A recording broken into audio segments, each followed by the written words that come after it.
I've I've not read a lot of science fiction. I've read mostly fantasy, but the one science fiction series that I read that I like is the Dune series. My grandpa introduced me to it. I have not finished the last book of it yet, but it's, I remember reading I remember reading all the Frank Herbert Dune volumes, and then I had a little bit more trouble kind of enjoying the Brian Herbert ones. So I don't think. Oh yeah, I have not started reading that. I'm talking about like the last of the old ones. I think it's Dune 6 or something. Yeah, yeah. I think the first three are interesting, and actually before they write before Frank Herbert writes Paul out of the thing entirely, when Paul is kind of this shattered character in Children of Dune. I think that's really that's kind of interesting. And it does seem like the movies may be planning on kind of taking it that a little bit further, a little bit maybe to the God Emperor of Dune place. Yeah, I like that book the most. The God Emperor. He is speaking to a character I've been developing over the years. So yeah, the Hanu stories are really, really interesting. They're post singularity, and they're very sort of engage with archetypes. The main character is kind of the archetypal. He's a thief, so he's sort of the archetypal trickster character, and that is much more interesting. And it's kind of ironic, he's an individual, and that is a little bit unusual in this world where everybody is kind of everybody has duplicates of themselves.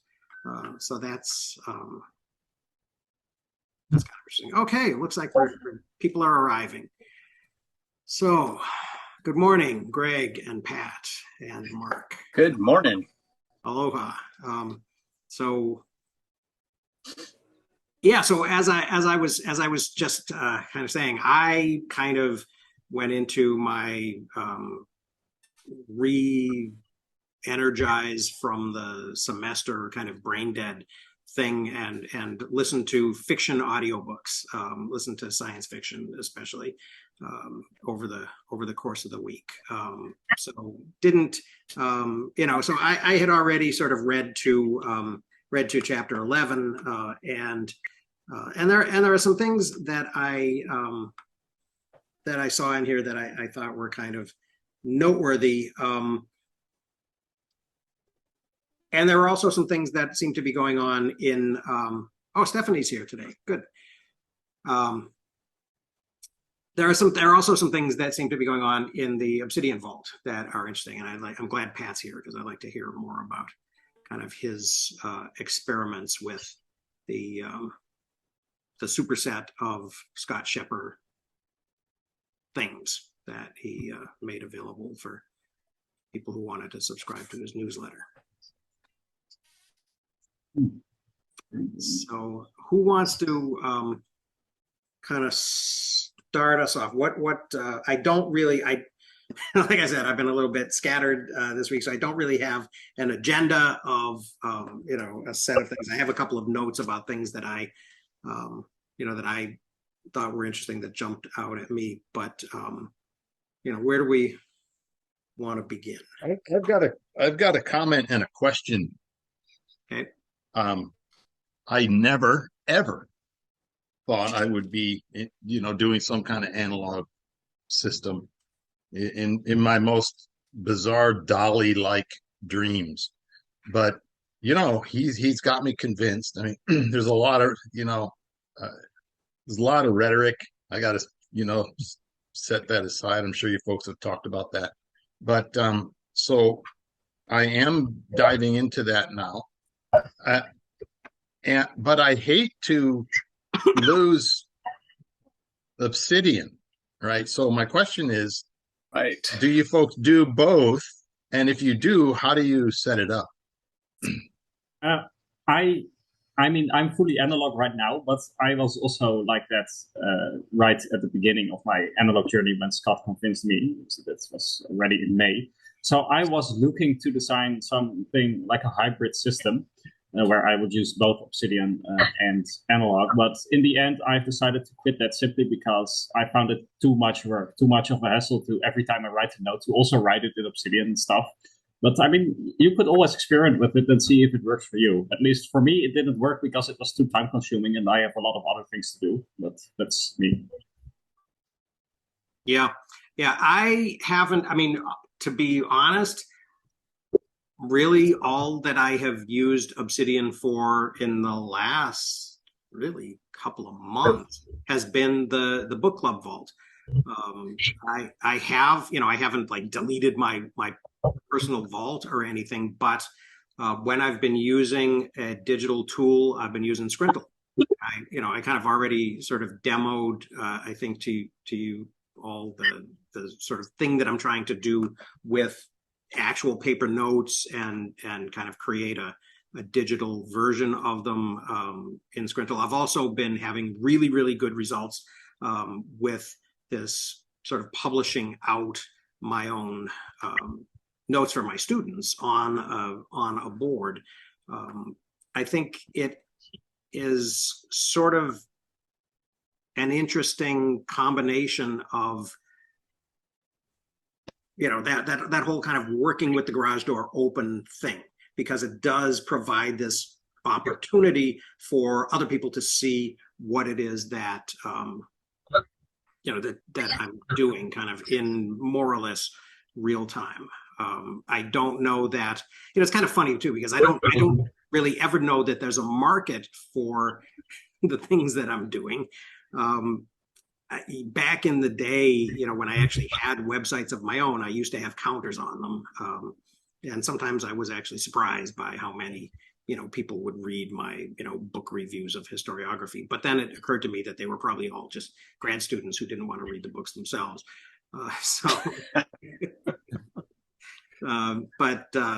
Yeah. So what are other people still using Obsidian? I mean, Pat, obviously you're using the brain to do this, to do kind of a digital analog thing, or a digital Antinet. And I read your notes in the vault, and I'd like to hear more about, kind of what it was. And, I mean, it seemed like you stopped because it was just too much as well. Too time consuming, too much effort for not enough gain. Yeah, well, as I indicated in the vault with a note, importing Scott's JPEG files into my brain, the brain, was a lot of trouble because of the way they were named. For some reason, with the space number, it only imported each one as either main or bib or index. So I'd had to totally redo the whole thing to import them. But once you get it in there, it's very interesting because you can easily look at each individual card. I also tried it in Obsidian in the canvas, and that's easier to do, to drag them and drop them into a canvas, and then you can read them. It's very interesting to see Scott's notes and his revisions and all the detail he went to. The thing that struck me the most was the 20 character address on a few cards. To me, that's a lot of work to copy and write out an address, but obviously he had a lot of branching that he wanted to do. Mm-hmm. Yeah, go ahead. The branching isn't obvious, so obvious when you import it into the brain as some of the way that I've done it with my own Antinet cards in the brain, where they show the physically clustering and separation. And I think it's the clustering that is one of the key points to discovery. Mm-hmm. The visual clustering in the physical card, they cluster together just because they're next to each other. Doing it in the brain, they cluster because of the way they're connected and the way they display on the page. Mm-hmm. Yeah, Yeah, and it does seem like all, in addition to the cluster sort of being a sort of an indication to you that, oh, this is something that I'm interested in, when you sort of back off and look at it from farther back. It also seems that a value is, sort of these connections, from one branch. If we're thinking of this, if we're using this tree metaphor and thinking of this as, branches with a bunch of leaves on them, a vine, that extends from one branch to another, that sort of connects these things in interesting, sort of interdisciplinary ways is interesting for developing ideas, I think. And that strikes me as one of the, I guess you would maybe say, to use, Mark, to use, sort of the terminology that we use in pedagogy sometimes, a desirable difficulty, right? But I have, I've got a pile of cards on the top of my my cabinet over there that I haven't processed yet, right? And as I, even as I was putting these things, taking the pictures of these things, which was very easy to do, and stick them into Scrintl, I still kind of feel like I have these bunches of source notes, right? Because what I was doing was, I was taking a book, like this, and I was making, actually in this one, because it was an interlibrary loan book, I was actually writing the notes as I was reading. So I would read a little bit and I would stop and say, oh, I gotta write a note about that. And so I was sort of beginning that conversation. But that strikes me as one of those elements that is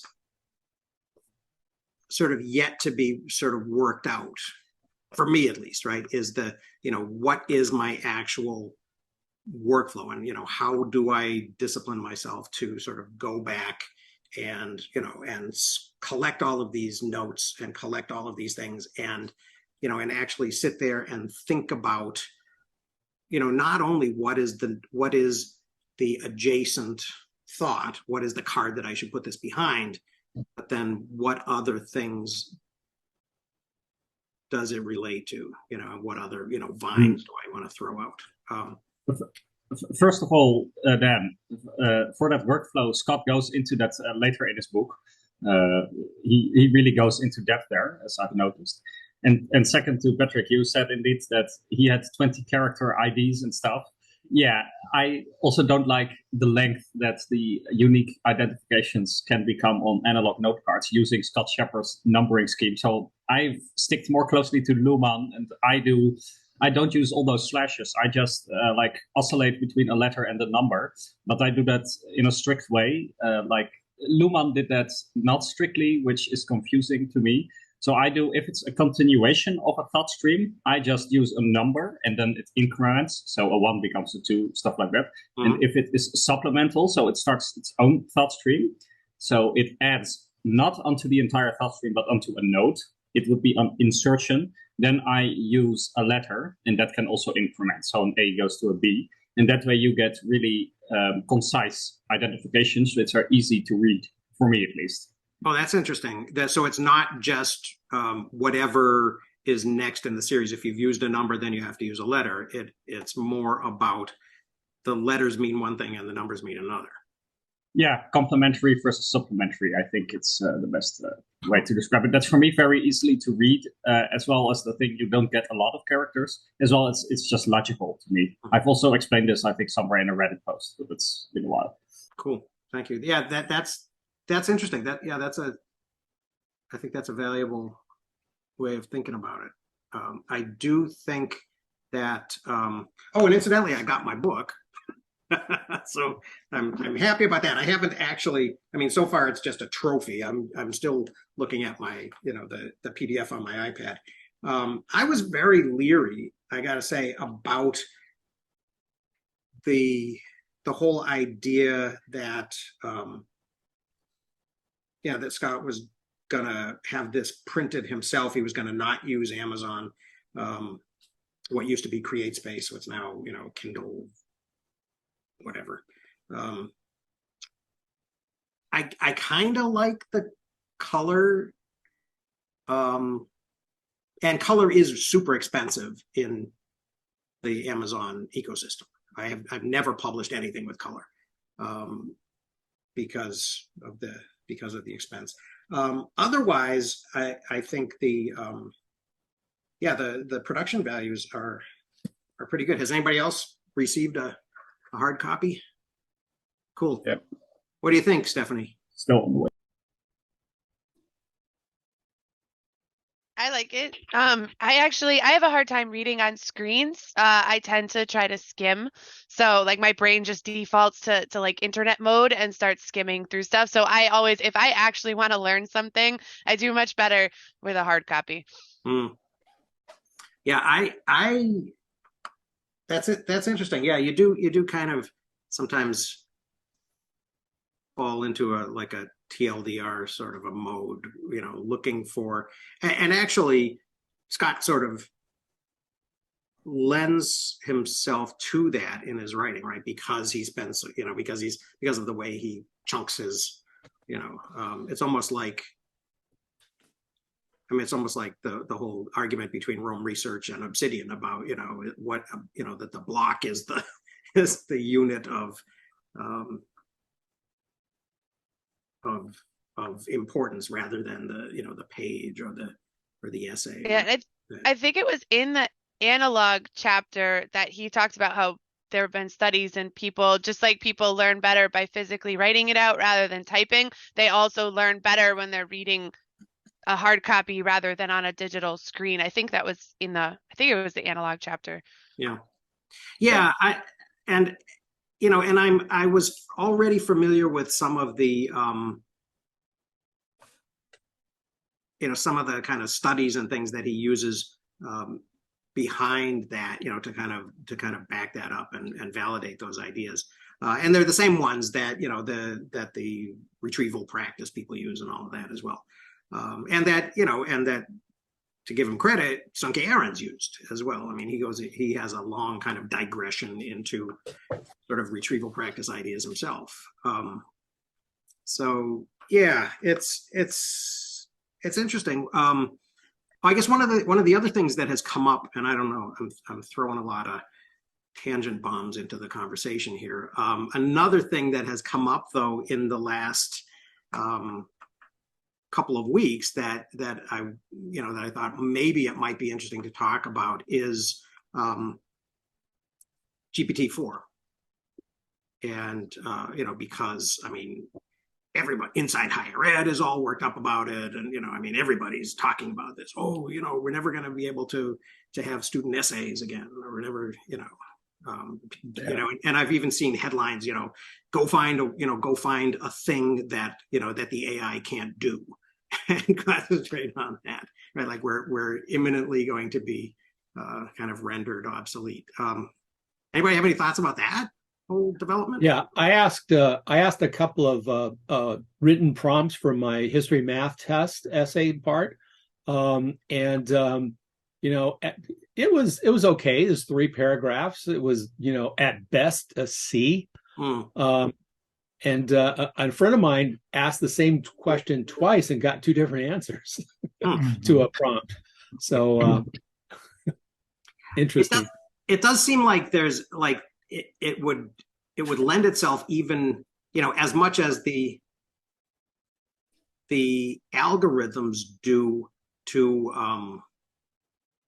kind of filter bubbling, right? That that the adjacent space of stuff that it's going to draw from is going to have a lot. I had a suspicion about it, and then that it was kind of a brute force rather than an intelligence kind of an operation. And I think I heard I listened to something from Durant Lanier that sort of validated that for me. And he's, I think, seen under the covers because he's like the chief scientist at Microsoft. So it does strike me that it is a like translation, for example, right? That it's sort of standing on the shoulders of all of the humans who translate. right? And making it, and collating and collecting all of that information in real time, and then using that as the basis for, what seems to be this magical sort of. I think the education issue is a little different. As a retired academic, I have to admit that I play with it quite a bit, and if I had assigned something related and a student had handed that in, would I know? Absolutely not. I mean, obviously, if you read enough student comments and input, some of it's going to be worse than what this system generates. So, like you say, a C maybe or whatever. But the point is, I wouldn't know. I don't really think. So many of these things, I think, and even some of the topics we've just discussed, come down to why do we do what we do? And do you have kind of personal commitment to things?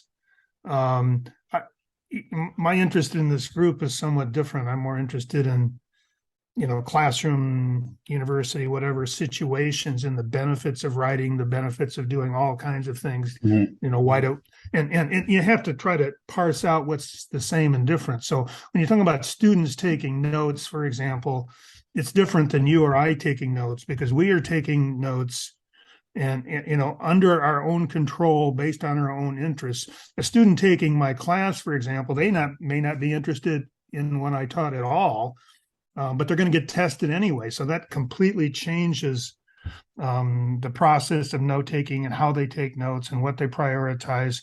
And I think that's kind of interesting. So when I try to process a lot of stuff that have come up here and in previous courses, it's kind of like, okay, so who is this skill set serving, and what are the right circumstances? And also so much of it's commitment. So you talk about, okay, even you mentioned audiobooks, and I partition my use of audiobooks and reading in maybe a similar way. I don't know that I couldn't learn from an audiobook, but I don't. I use that for entertainment. So you talk about what you did over break. It's like, is that different? It wouldn't have to be. Some people could take, I don't even buy these kinds of books that we read here in audio format, because I know that when I use that, I would just drift off. And I listen a lot before I go to sleep, and I have to always figure out where I was the next morning when I start up again, because it's gone. And so there's clearly not that investment. But it's like so many of these things, if you're really committed to learning from a digital format, I don't think there's anything wrong with it. I've probably done it for the last 15 or 20 years. And I've tried to think about, reading some content like this has made me think more carefully about why that's the case. And I've concluded that it started with me because as an academic, I didn't read many books. I read mostly journal articles. And at the institution I was at, I'd have to go to the library to get some of the journals I didn't own myself. And so I would get PDF, so then I started using PDFs. And of course, then once you have PDFs, you don't print them out, you read them. And so much of it is a habit of practice, I think. So I don't know, in this book and in thinking about all of this stuff, that's what a lot of my conclusions come down to. It's what do you normally do? Why do you normally do it? I don't think anything is necessarily, that's there's an old something in this research area, a guy named Clark talked about a media effect, that the media doesn't matter. He was making that argument. And really, it's how you process the media. And that's kind of my general conclusion, as you can probably tell from a lot of my comments over the weeks. It's like, okay, so what processing went on, and why did it go on? And is it under your control? Is it under the control of the media? So nothing here in this book has caused me to switch or change what I intend to do. I do think, that that's been beneficial because it's allowed me to, I think this is what Patrick does, try to figure out what are the principles, what are the main ideas, and you don't have to do it with cards. That's Patrick's thing, right? Let's find a way to implement the same processes in the system that he wants to use. I don't know. So that's kind of my current thinking about many of these topics. Okay, cool. Thanks. I think there's a side conversation going on about indexes that I would like to comment on, but Greg and Stephanie have been waiting a while, so let's hear from them. All right. I was just listening to a podcast. I listened to a podcast called Bookworm, where they go through and they do reviews of different productivity books and really just books in general and sorts. And they both use Obsidian, to be able to go ahead and maintain their notes of the books that they do read. And one of them did bring up the idea of being able to, if there was any AI available specifically for Obsidian that would go through your notes, and then you could ask it questions based off of your notes that you wrote, and then come up with documentation or a paper or what have you. Mm-hmm. And which really brought on some really serious, it's one thing for it to go out to the internet and to be able to go ahead and bring this up. But what if you actually used it off of your information? So I was watching another YouTube video yesterday where they were talking about Reader from Readwise. Mm-hmm. And Reader will be able to go ahead and take your highlights of a Kindle book, or even like they were actually demonstrating a YouTube video. There's a YouTube video that they were able to go through and highlight the different conversations that were going on. And from that, they were able to go ahead and ask Reader, because Reader now has an AI aspect to it. You could go ahead and ask it to give it a summarization of what the highlights were. You can go ahead and then ask it to give you questions so that you could question yourself. It would actually read the materials that you highlighted and be able to go ahead and come up with very, very interesting questions. It was amazing what it actually came up with. And that was just using the AI that was built in. So I was thinking, gosh, what if you could actually use Reader in a sorts or some other application like that, but apply it to your notes, mm-hmm. and it come up with questions to ask. Like you could ask it, what are your thoughts on how X, Y, and Z turned out, in a historical manner or whatever, and then have it come back based off of your notes and come up with what it thinks is the summary of that, or other items like that. So it was a fascinating, series of topics on from both those podcasts. Mm-hmm. Interesting. Yeah, I have not really used any of aside from the daily review thing in Readwise, I've never really used any of the kind of spaced repetition flashcardy, things. Oh, this is the beta version of Reader, which right? Is, I've got that too, but okay. It's sitting there on my devices, and I haven't really used it that much. I honestly, I've used it about as much as I used to use Instapaper and the Wallet, right. And all of those other apps that I've kind of tried over time. Stephanie. Yeah, this might be a little too much of a derailment, but you guys are in a much more academic world than I am.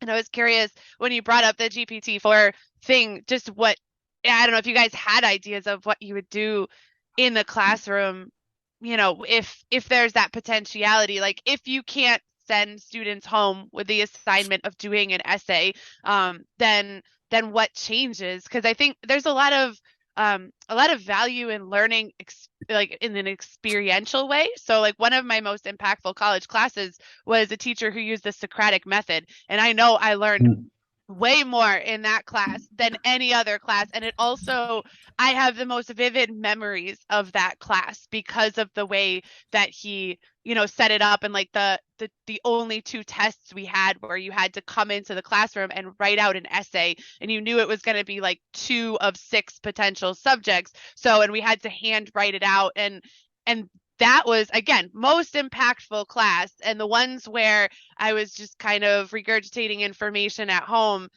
I don't even remember. I couldn't even tell you the courses. But psychology of learning really stuck with me. Ironically, psychology of learning. So, and if that's too much of like gonna derail the conversation too far, that's totally okay.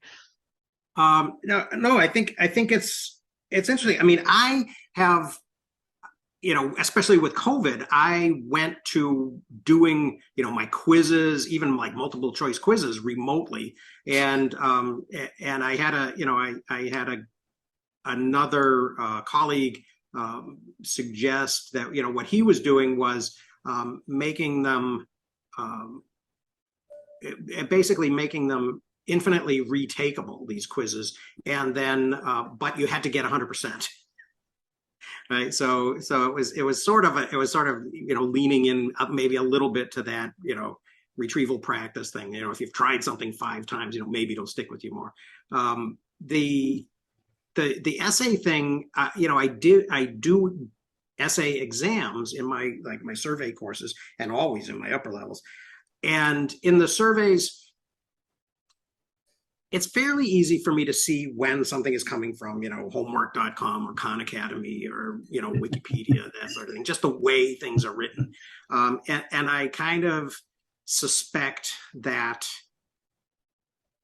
would be similar with, with students using tools, and I guess, maybe there's sort of a threshold of effort in my mind too, right? If somebody is going to spend, a lot of brain power and a lot of hours figuring out how to cheat, then maybe I'm not going to be as concerned about that.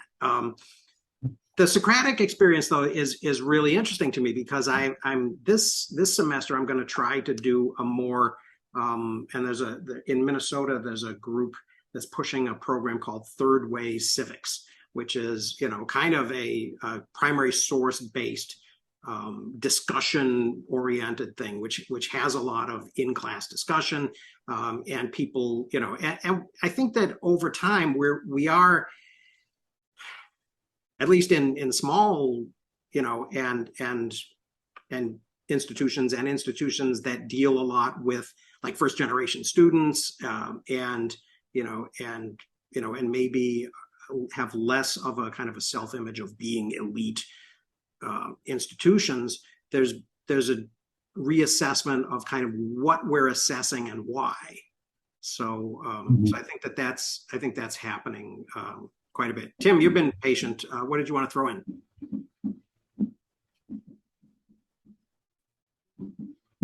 Yeah, and hopefully the pop-up here doesn't interfere too much. 2 things I can think of in all the chat I've been talking about, and with the book chapters we're supposed to be talking about. I started consciously going back to what I was doing 40 plus years ago with paper citation indexes, to see if what particularly Scott is saying about how Newman did it, I feel is true from first principles, as it were. Without going to the extent that you are in terms of doing the cards, because I didn't really do the cards. I made a note in a notebook, because I was doing relatively short spurts. It was a 3-month paper. It wasn't like a year paper. And I was also conscious of, why have I never done that since, in that context, professionally? And it's always because there's literally a course textbook, and you go through the textbook basically for a professional exam. A bit like you do for a driving test, really. You've got to know how to start the car, how to park it, turn left, turn right, go roundabouts, traffic lights.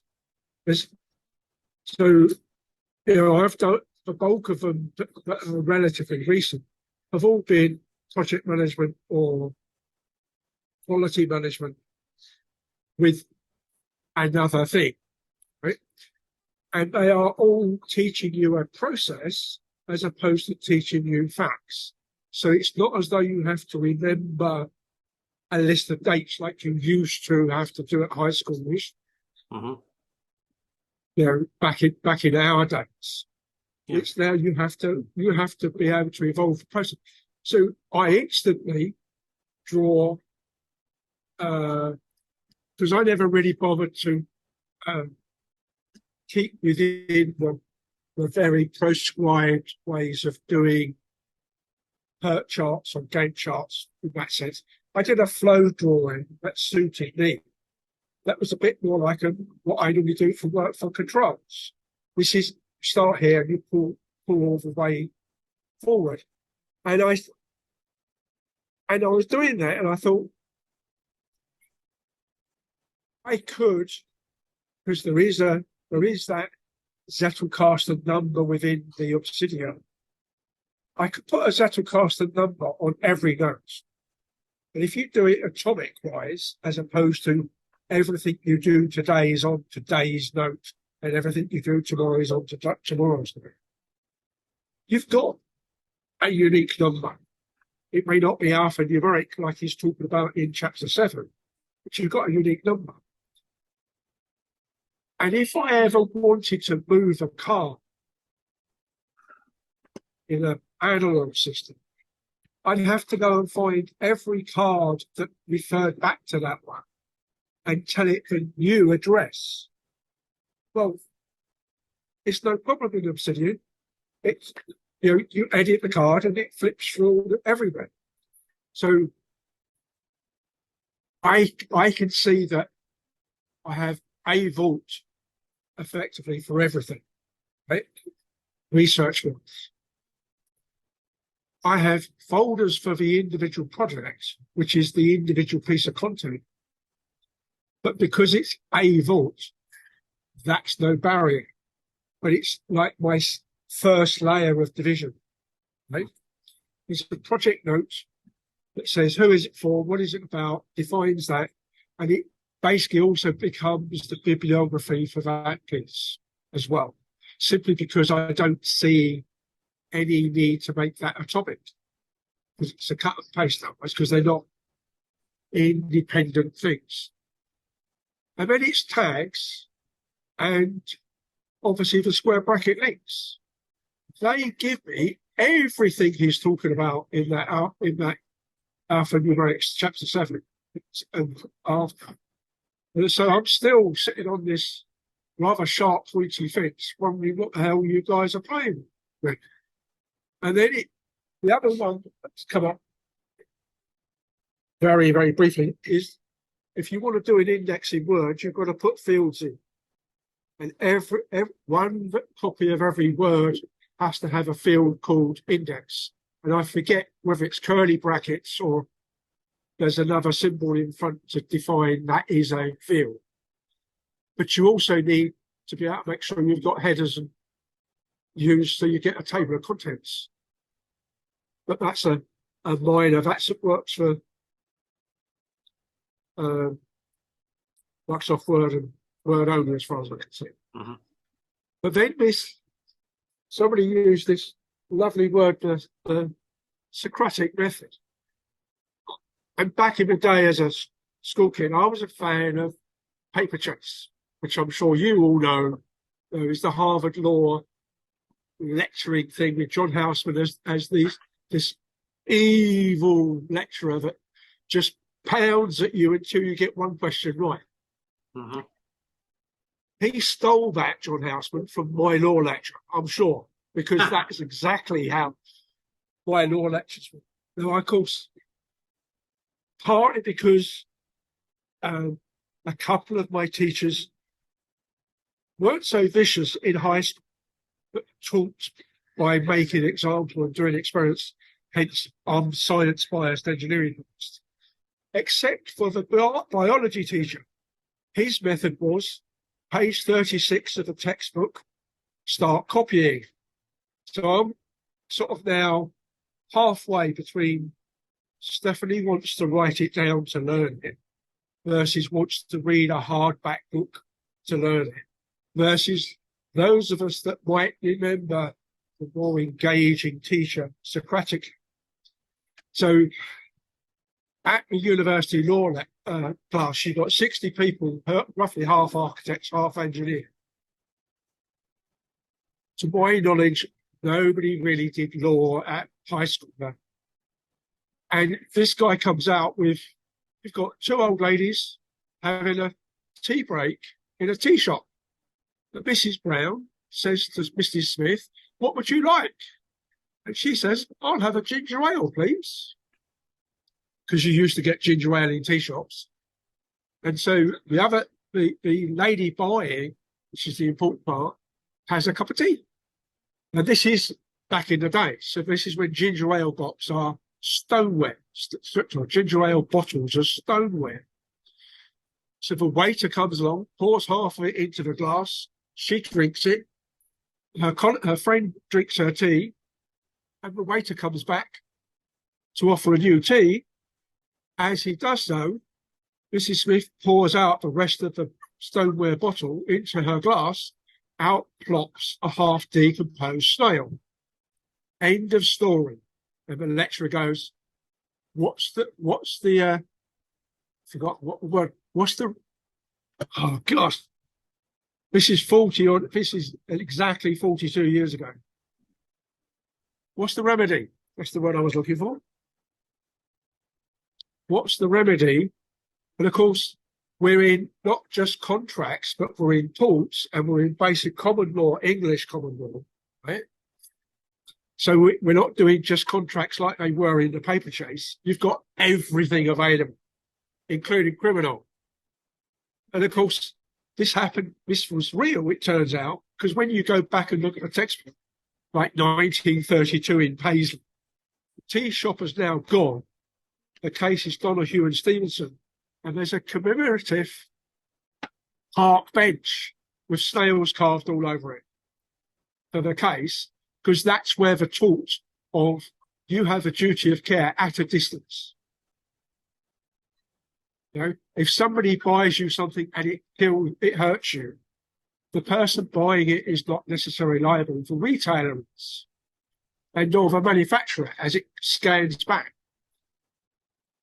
And it's like, I don't remember a thing that I learned with my biology teacher, albeit a couple of years earlier. But I can remember almost every case this guy went through on the Socratic method. But he's the only person that really used it in hard form, as it were, such that I remember, and occasionally I've had to use it, having been in professionally in court as a witness of fact or a witness of expert witness. Well, aside from the fact in English courts anyway, you're surrounded, civil courts, you're surrounded by all the discovered paperwork. I would just love to have my notes under Obsidian or even Evernote even, just to search for them and get a better answer or a better, oh yes, I remember that instance, but what about the other one of a similar thing? But so it's as I say, I've always said almost all the way through our books that we've focused on method rather than history or economics. I still don't really see the use of the Obsidian graph or the Rome graph.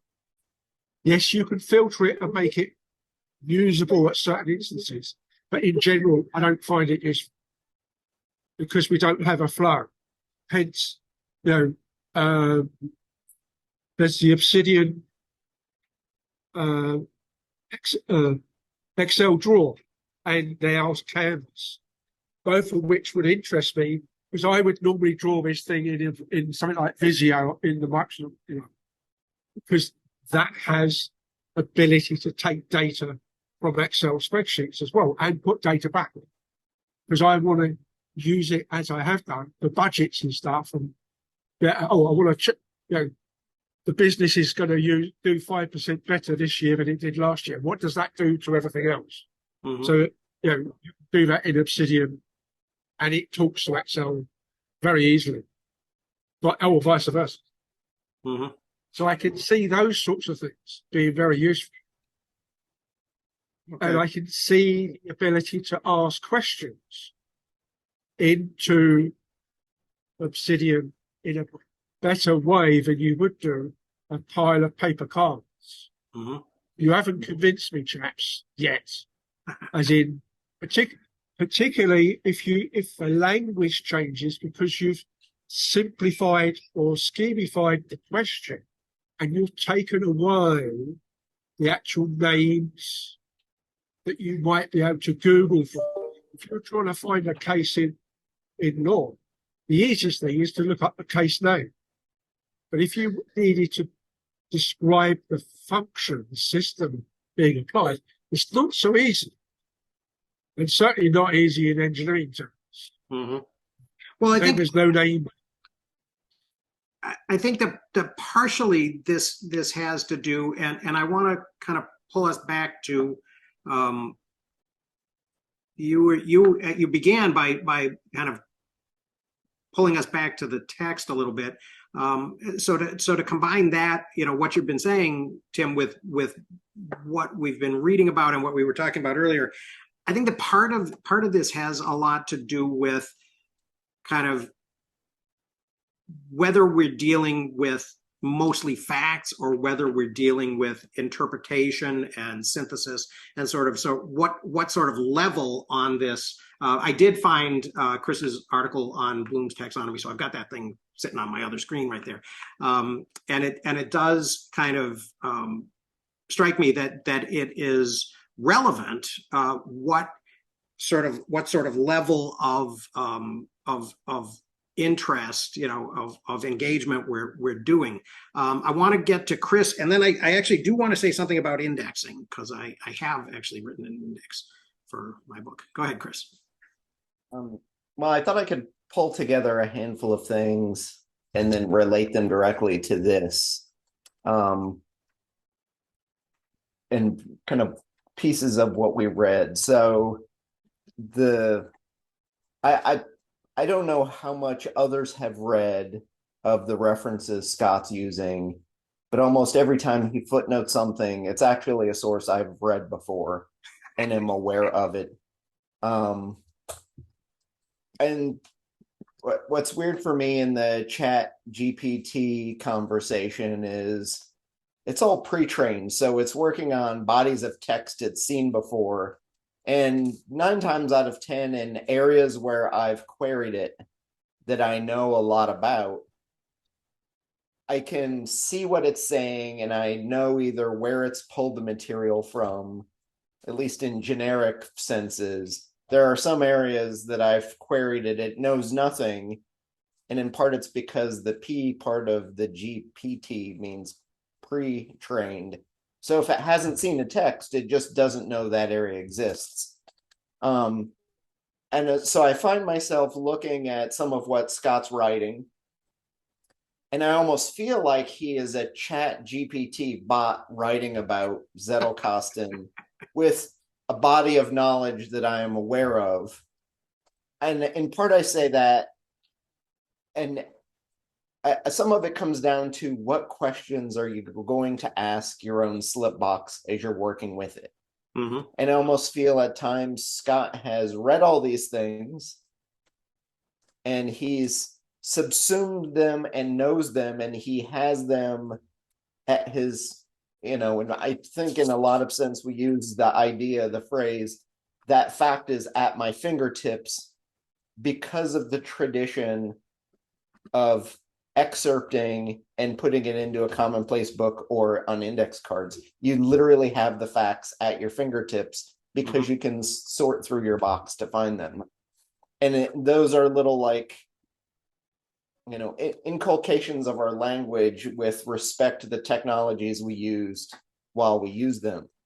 But what I find almost painful, particularly in chapter 7 and 8, and I've read Lima's book on trees, and it's a stunning little piece of, and I even read it on digital too, which is a massive mistake because it's such a gorgeous lush book to have in your hands. Mhm. And it's one of the few books that I could actually say that about. That literally there is an extra value in having the color photos of that book, and it's an incredibly well manufactured book to boot. But Scott's trying to make points about trees, and he's got a lot of facts about trees, but he's not using any of the things in his research about trees to underline and support arguments he's making. So he's making the mentions, or let's say, as an example, he takes up a half a page of space to show us the one diagram in Darwin's book of the tree. And in Darwin's book, it's hugely important to describe what's going on and show it visually. Mhm. And there, that diagram underlines something in his text to have meaning. But in Scott's book, it's there to decorate the page almost. And it's there, it's a fact, but he doesn't actually use the fact of what's going on to help support an argument he's making about how the Antinet is like a tree. Mhm. And in some sense, and even tie it directly back to give you an idea what I mean, Luhmann's Zettelkasten, one of the most useful things about his method in doing it in analog is that you're forced to make at least one link with the thing you're writing down and putting on an index card and sticking it into the box. In sticking it into the box and giving it numbers, you're forced to connect it to at least one thing, if nothing else. So you've got the branch and the leaf kind of aspect going on there, which is the tree thing. And that's lovely and it's great. And I think the mistake a lot of people make, and I don't think Scott ever makes this point, or I've not seen it yet in the book, that in the digital space in Obsidian, and Greg asked about, is it worth it to have Readwise to kind of sweep everything into your box? It's great, but then you've got a big folder of all the stuff you've swept in, and none of it is connected anywhere.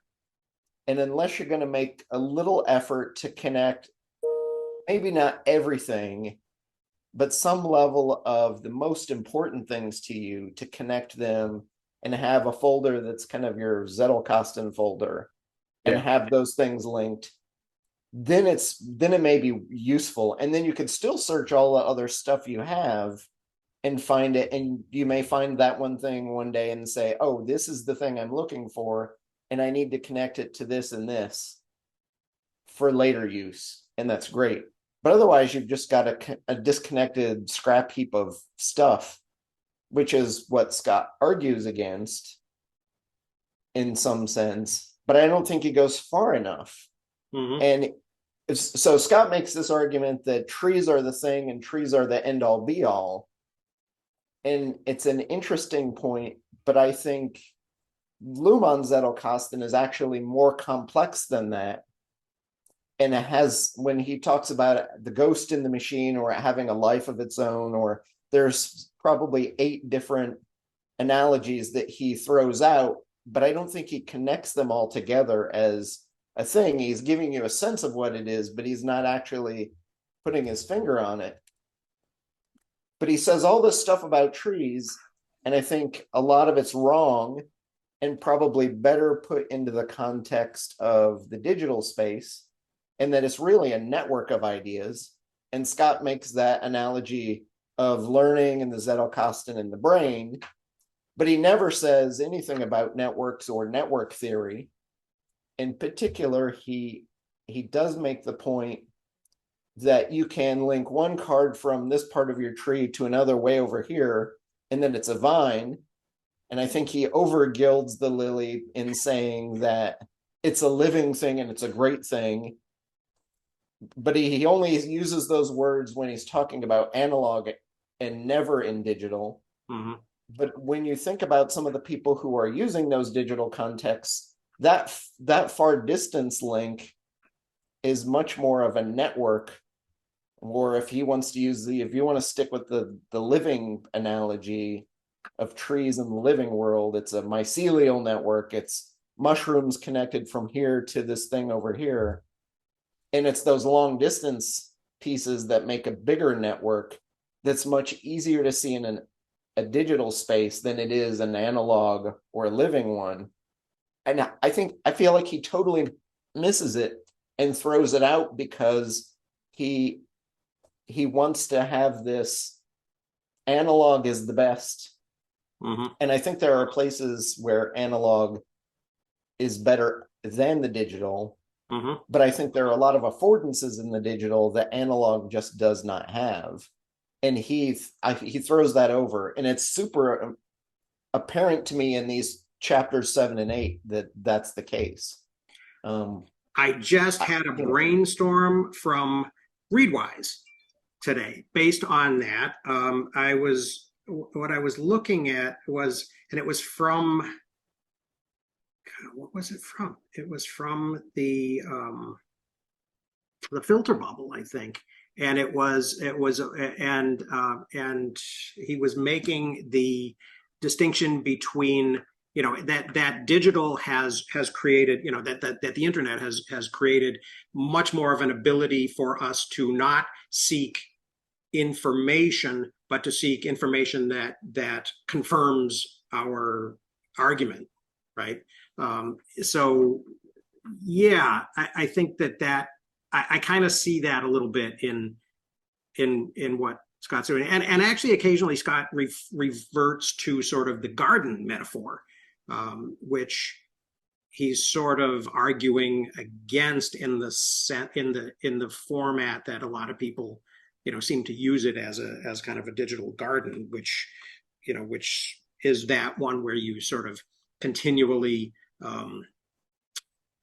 update your evergreen notes so that they become better, right? And you lose that evolutionary trail.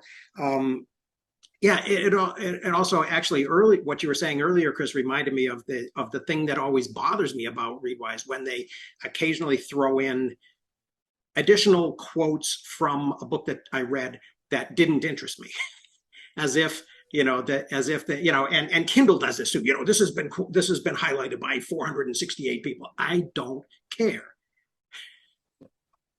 And and it's sort of that kind of reversion to the mean sort of thing that that is not particularly helpful to me in thinking about what I want to develop, you know, the ideas that I want to develop. Can I return for just a sec to indexes?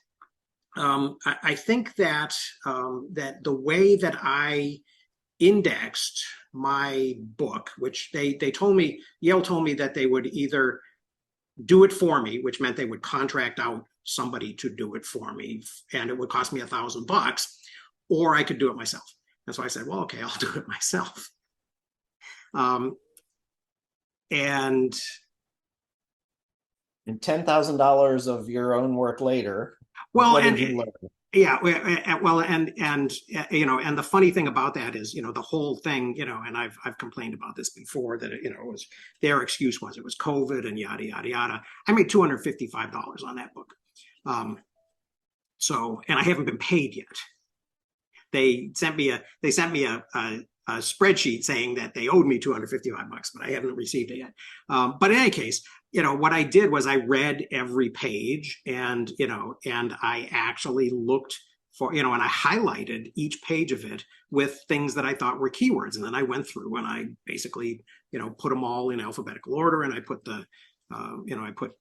page references to each of them. Obviously that had to do with my interest and what I was focusing on in the thing. I think that it would be possible to do using, in a Zettelkasten, using keywords, right? I mean, that it would seem like that would be kind of an organic thing, you know, that would allow you, you know, as you're structuring your, you know, your notes into some type of an order, you just, you know, kind of keep those keywords as, you know, as kind of as tags or as metadata on each of those points that you're making, and then those would be easy to sort of accumulate into a list. Go ahead, John. With Microsoft Word, though, the keywords would tend to be insufficient and too much of a headline, is it, or heading. Whereas the text in the flow, when you've got say 10 to 20 paragraphs per heading, you're going to need 3 or 4 words out easily for the index. And you're going to need everybody's name and everybody's location, etc. Particularly if it's a book with that amount of people in, rather like you do with the peppermint, the environmental history, for instance. Plus all the law for the environmental. There's going to be more than just your keywords. But if I remember rightly, you only need to find the first instance in Microsoft Word to put the field in, and then it goes and finds the other instance of that word. So you've got to be careful how you highlight the word phrase, or Mr. Dan Alasso, or is it just Dan Alasso or Dan? You've got to watch out for your aliases if you get in a mess. Well, and I think that's a thing that automation is not. I think that's a thing that automation doesn't do as well as an actual reader who is kind of going through the manuscript with a highlight and saying, yeah, I agree that you need, that you can't just use a header to respond to, to index even, a couple of paragraphs, much less 20. But, but I think I'm saying that it's likely your keywords, even if they are within the text, would be too few. Well, I think it depends on how you organize your keyword, what you think of as keywords, and how you organize them. Yeah. Well, that's true, because I've seen some papers where the keyword comes out with like 10, and then I've seen other papers with more keywords than there are community writers to the paper. What ends up being called a keyword on a published article is probably just a small subset of, and it's more of an advertisement, maybe than it was an organizational tool. But yes, going through, I mean, if we went through Scott's book, 500 pages of going through and saying, which word do we want inside the index is going to be a pretty stiff, big task. Hence why on normal books, there's an there's people that do just index. That's what they like. That's what they do. That's what they're paid for. Well, to go further than that too, you wouldn't want to just use the keywords in your own Zettelkasten index as separate from your book index, because your index is going to reflect what you are most interested in, not what the passive reader who's stopping by. When I look at a book, there are often 3 keywords I'm looking for, and I'll look in the index to see if it's covered in the book, or these days, usually I'll download it electronically and do my own keyword search on the entirety of the text, which is sometimes better. In Scott's case, I wish there were an index, or because I write technical pieces more often, I'm used to using LaTeX as my publishing tool. And that gives me the ability to put direct pointers from one piece of my text to things far ahead. Yeah. And Scott has what I would consider the failure of his editor to do. Very often Scott says, we're going to talk about this, and then he talks about it in the next paragraph, which makes that sentence totally useless. Redundant. Yeah.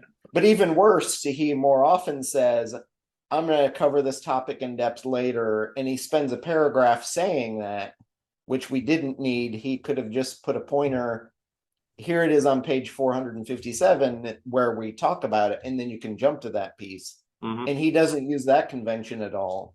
So, probably a tenth of the book is, we're going to discuss this thing, and then there it is, or I'm going to discuss this in depth later.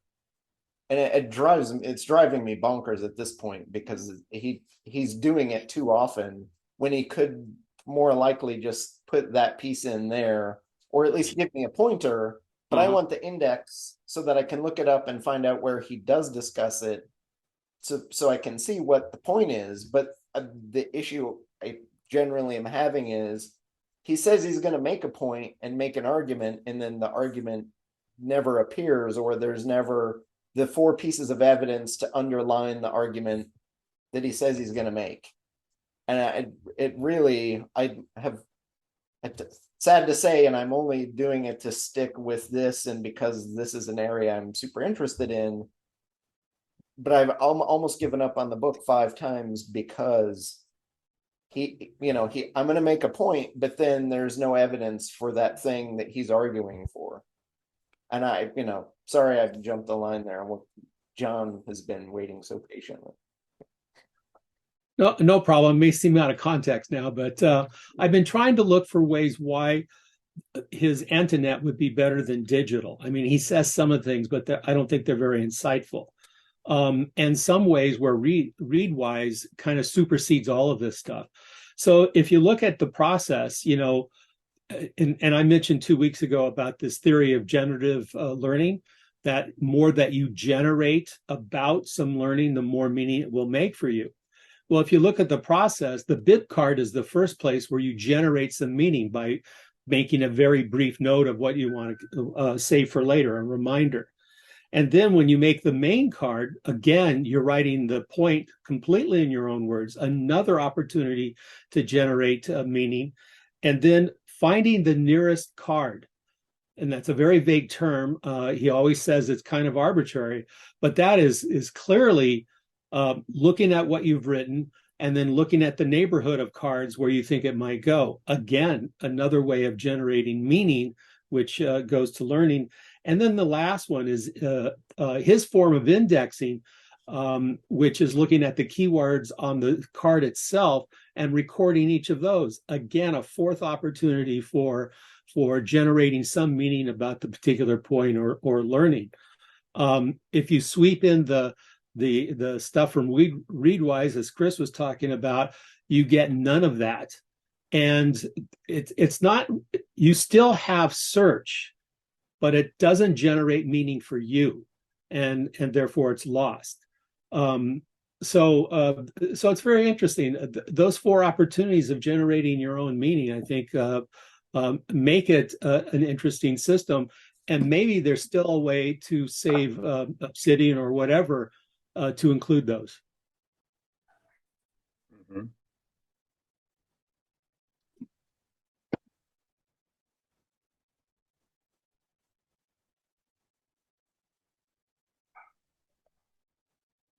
Okay.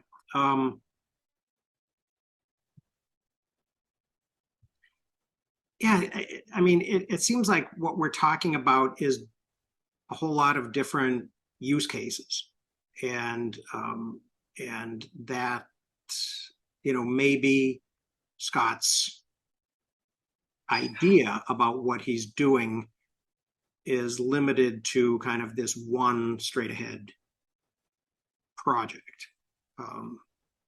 And not for nothing, he really has only been using this technique himself for a year. But go ahead, Greg. No, I think actually some of my comments tag on nicely to John's. I mean, I feel the chapters we're reading for this week are really the heart of the book, at least for my reasons for wanting to read it. And I do agree that Scott's sort of almost obsessive advocacy of analog gets in the way, I think, of what's genuinely valuable, at a slightly more abstract level. certainly the stuff on cognitive science and psychology, the studies he's shown, it's interesting. I mean, it's intuitive to me that analog seems to be better for learning and memory, and as John was saying, maybe meaning even, right? I mean, I can remember as a digital immigrant, before the internet, my experience of reading, was very different than it is today, and it was very much connected to a kind of tactile sense of holding the book and knowing if what I'm reading is on the left side of the book, the right side. I mean, I could zero in on a fact. I knew there was a sentence there. I knew it was roughly a quarter of the way through, and it was on the left-hand side of the book, down toward the bottom of the page. I don't know how I remembered those things, but it gave a kind of a physical location for this fact that did help me to have a kind of an associative memory, I guess, to use kind of the research Scott is rehearsing for us there. And I think part of the interest today in note-taking is because once you get rid of the physical book and everything becomes a flat PDF page, right? There is no addressable location in a sense anymore. Everything is the front of the Kindle or the iPad. Mm-hmm. And so if you don't physically, if you don't jot down notes, everything just kind of blurs together in a fuzzy kind of way, which I find so disorienting. I think that at least is the genesis of my interest in the importance of note-taking today. But having said that, I think John's point, this question, reading the book with the question in mind, is analog better? I think I'm doing the same thing as he is there. And I think my goal, I'm very impressed with the deep dive into try to reconstructing Luhmann's actual methods, right? But my interest is not because I want to imitate them in an analog environment, but I want to see if I can abstract it for a digital, implementation, presumably in Obsidian. And I think what's really great in the chapters we've read today is that, it's the heart of the abstraction to the extent that he goes in that direction and trying to reconstruct Luhmann. Clearly kind of the network is the key, that Luhmann created a kind of cybernetic network. And I thought, he did a good job of pointing out how search, if you're relying on search, you're ignoring the network. And the whole point is that we're looking at a network, and obviously the network is built out of trees and branching, going off of what Chris said a moment ago, right? But it's also, I think, really important that it's not just a mind map where it's branching in different ways, but each node has an addressable location. I think that's really important because effectively, what a branch is an embedding of an infinitely extensible array at each node. I mean, that's what's so powerful, I think, about Luhmann's Zettelkasten in the abstract, as an abstract structure, is that, the alphanumeric numbering system, the system of addresses, literally allows you at any given node, that node anchors, I guess is what I want to say, an infinitely extensible array, two-dimensional array, right? And in this regard, coming back to something, Hearn, do you go by Hearn? I don't know if I'm saying it right. Yeah, Mr. Horn, or you can call me Matthew. Matthew? Okay. Yeah, well, Matthew was saying, earlier, I do the same thing in my numbering system. What he was calling, I think, complementary and supplemental, I would think of in rows and columns, in a sense, right? Every branch is, you have the anchor node, just call it number one, right? If I was developing that thought, the next, we would have the contiguous link by the numbering system. You'd be 2, then 3, then 4, right? But any given number can be branched out, and each branch is a letter. right? So if I see 1A, I know that's a branch off of, that's an array anchored by 1, and it's the first array I'm embedding with that as an anchor. B would be the second. I think that, I don't know, I don't want to speak for Matthew there, but I think of each branch as complementing sort of the main line in which the note first occurred, right? And one of the things I'm enjoying about the book is the plethora of references to note taking. I'm not as familiar, as Chris is, with the literature and all that. I actually got Surdillon's book, the Dominican, right? And found that very interesting. I was reading that over the Christmas break a little bit. And instead of atomic notes, he talks about composable kind of units, right? And when he's in it. And I think, going back to what Chris said, is what's really important is that every node, every note, if you will, has to be connected to at least one prior note. That's because and then taking Surdillon's point that each note should be a composable unit. And, we've seen other people say similar things. Should be something that I think of it maybe a paragraph. Think about that, right? A complete thought is a paragraph, right? You could see it usually basically on one screen without having to scroll. So my notion of an atomic note is kind of a paragraph that's can be linked to other paragraphs in a way that flow together in a composition, so that each paragraph is kind of a composable unit in that sense. But as you're going through the trees, it all kind of just flows. You have the thought flowing across the different notes. So you want your notes to facilitate that kind of flow. So each one has to be kind of loosely connected in a sense to what might come before it and might come after it, allowing kind of, Stephanie was talking about Socratic methods and the like. And as a law professor, I'm certainly familiar, with what the brutal way of doing it and the sort of more the kinder way of doing it we do it today, right? As well as, what the point when, Socrates and the Platonic dialogues, how he did it. But, the whole interrogate, really the cybernetic character with the feedback, I think that Scott was starting to talk about. He was talking about, when in that last chapter we read for today, how he was trying to begin to talk about it as a cybernetic system with feedback. And he seemed to suggest the cybernetic system is not the notes by themselves, not the Zettelkasten itself, but the person creating the Zettelkasten and interacting with it, because that's what creates the feedback loop, if I understood what he was saying. And I don't know if that's good cybernetics or not. I'll defer to Chris on that. But it seems like, what Luhmann was doing with a kind of Socratic interrogation of the Zettelkasten, and that was the nature of the communication. And it allowed you to sort of flow over the different branches, trying to get it to create an answer. In any case, the last point I make, and I'm going on way too long, but I did want to point in terms of just structure. The key word, we're talking about indexes a moment ago.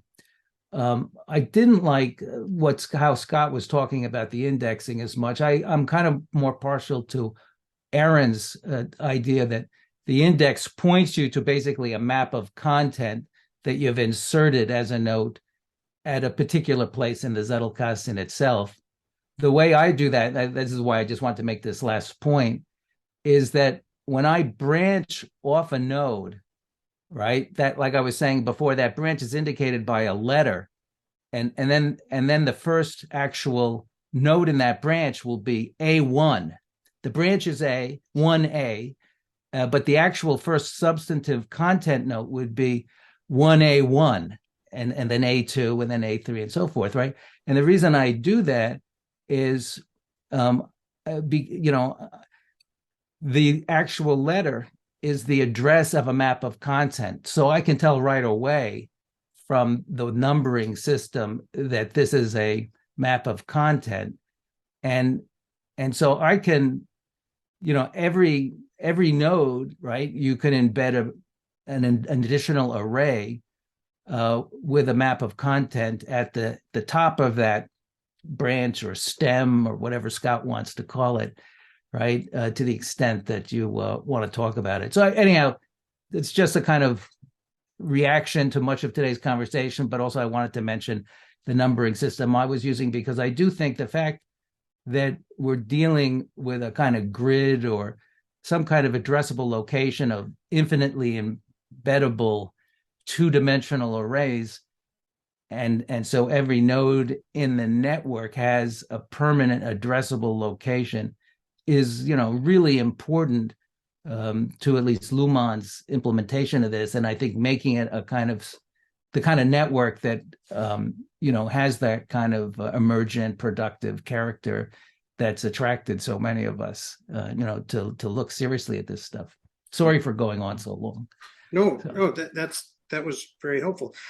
I think a couple of things that sort of jumped out at me were, well, first of all, to jump back a little bit, the what does it mean if you have a physical text, right? And you have a dog ear on page 303, right? And so as you're interacting with it, that that dog ear is at page 303 rather than just being on the front page of your iPad or whatever. And I think that there is some kind of meaning in that.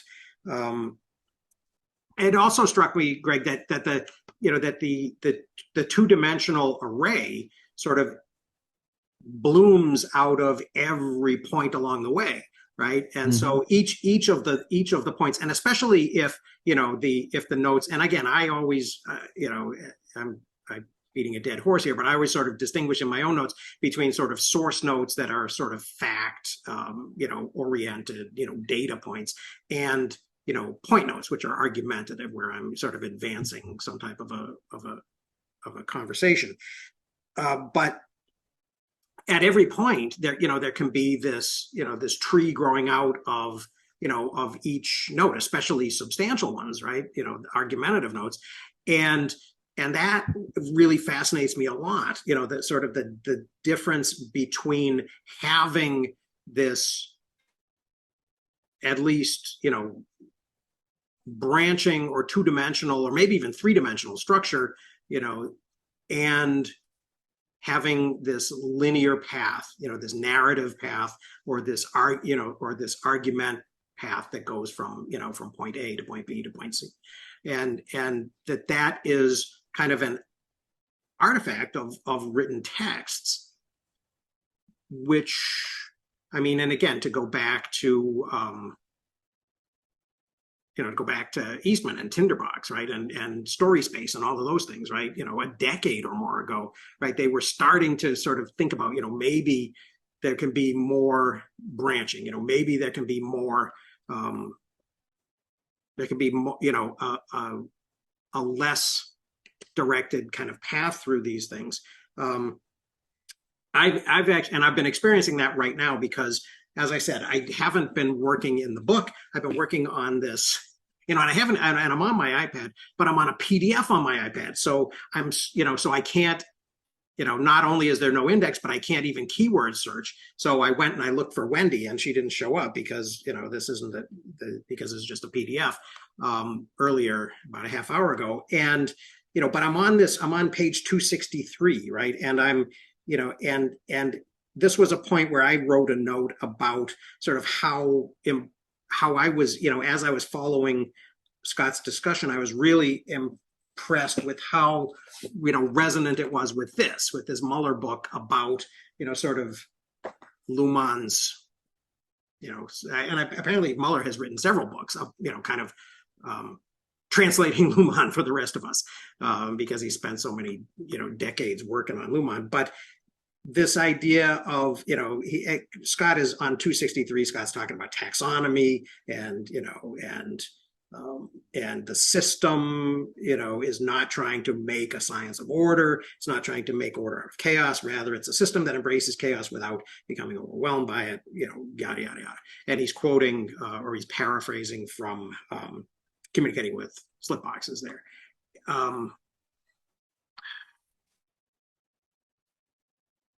That really struck me as, kind of a window into a much deeper thing that Luhmann was doing in his own head that I don't think Scott maybe represents, and maybe it's not a beginner thing, and he's talking more to to beginners who he wants to teach this system to. But it strikes me that that what Luhmann's doing works because it is his system environment model and it's his communication model that are kind of the deep and basic elements of his whole sociology.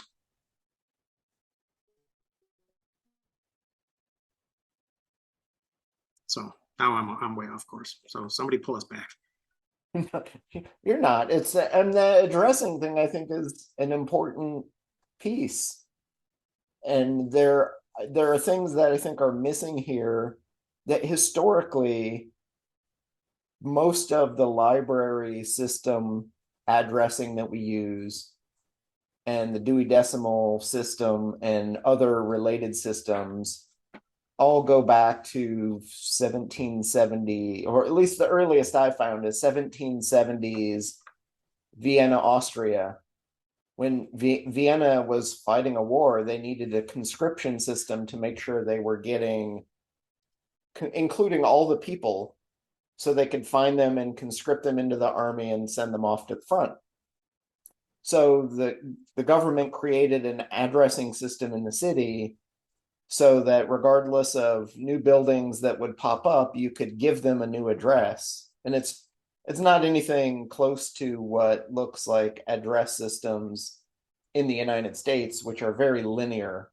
And you put a number in and you can stick a number between any two numbers, or if you can't do that, then you add an address with an A, B, C, or D, and then suddenly you've got it. But in big parts of Europe, you may have a block and your street address system is a block-based thing, and none of the numbers mean anything, and you have to ask somebody in the neighborhood, where is this number on this block, so you can go find that physical address. And it's there on that block, and you'll find it if you at least walk around that block, but otherwise you may be lost. But those addressing systems, within a decade of existing in Vienna, were then used in early library card catalogs. So there's the idea of, to find a book in your library, you need to have an address for it that's a findable thing, and ideally easily findable. And we've taken a lot of those ideas for how to find books and put them into the space for how do you find ideas in a box. And in the commonplace book tradition, the easiest way to do that was by page number. So you would number your pages and then if you created an index, and roughly they became more common after John Locke's kind of invented system, you could have an index that points to a page, and then you may have to read the page to figure out which of 20 notes on that page was the thing you're referring to. Mm-hmm. But then when you move to index cards, you can sort them and move them around, but it's nice to have some physical address to say, I'm referring to this particular card in this particular space. And I think there was a quote in Scott's book of Schmidt saying, there's no hierarchy. The ideas are just ideas, and no one is better than any others, which is mirrored almost exactly in a quote from Umberto Eco's Foucault's Pendulum, where he's like, the ideas are just ideas, and you can link them one to another, but there's no hierarchy of this idea is better than that idea. They're just ideas. But I think we get too over involved in some of these numbering systems without realizing the real key point to them is have an address for it so you can find the thing again is the number one issue. And then the second issue most people miss, and then it's really the big value of the Dewey Decimal System, and it's more easily seen in the decimal system. It doesn't matter, because there's a mathematical principle relating to the density of numbers. And when you go into a decimal space, you can always add one more thing between any two numbers or real numbers. And that's what's valuable in some sense about the Dewey Decimal System, is it's massively extensible in that you can put one thing in between any two others without worrying about how do you number it. And that's one of the biggest, most commonly seen questions I see in kind of Luhmann numbering systems is, okay, I've got these two ideas and I want to put another one in between them. What number do I give it? People usually get lost in the number or letter or numbers and letters, but really it doesn't matter whether you're using numbers or letters. There's always a number you can put to string it in between.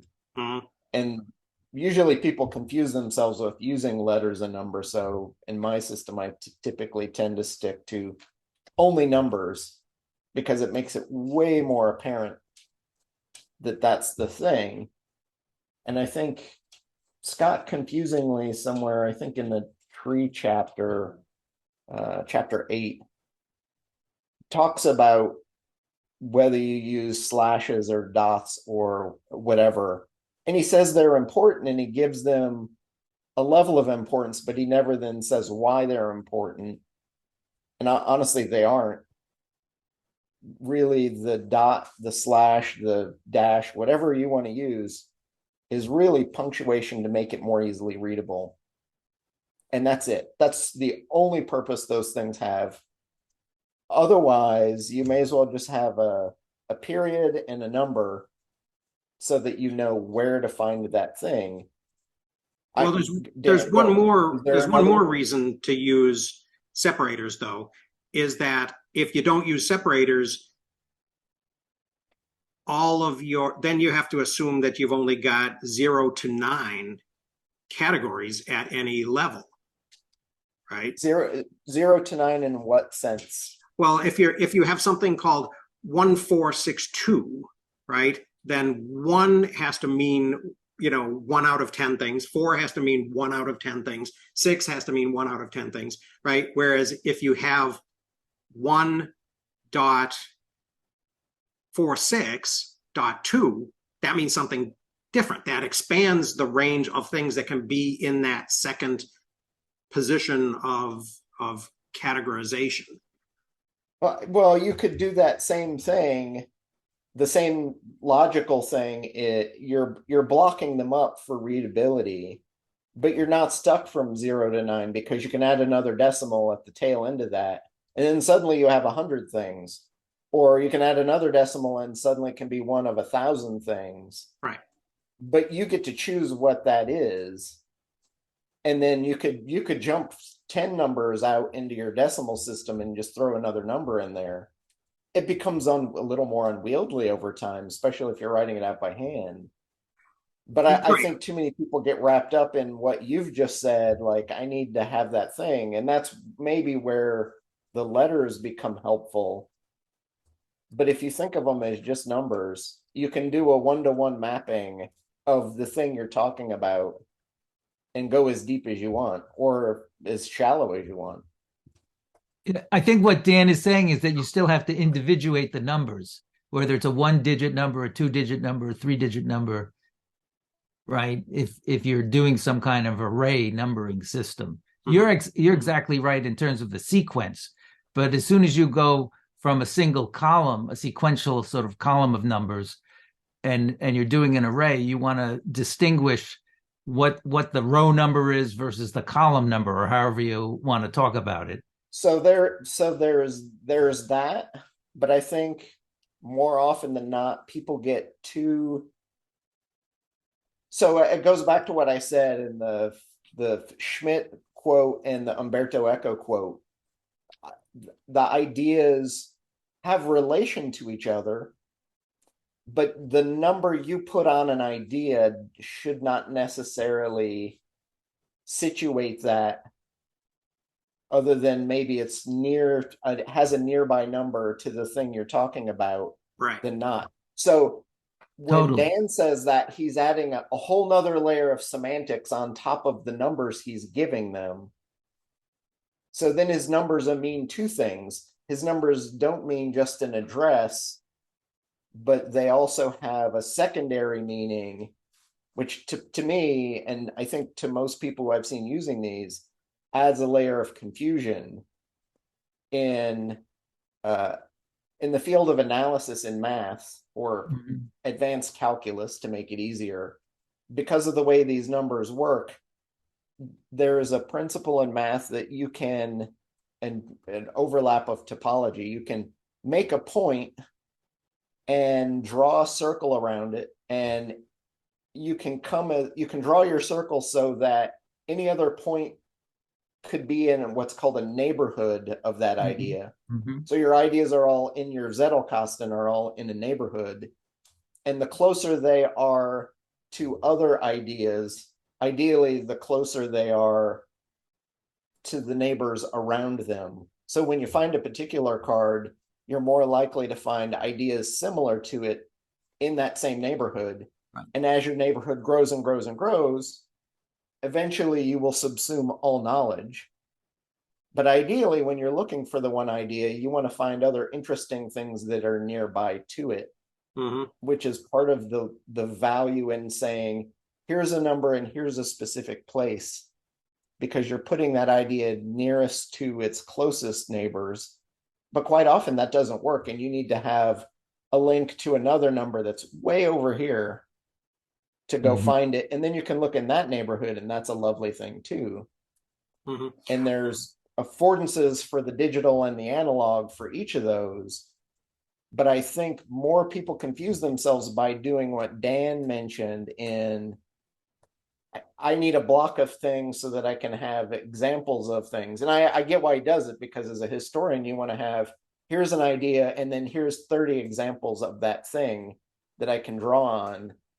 And I want to have them nearby, but you don't need to necessarily number them in a way that adds that meaning to it.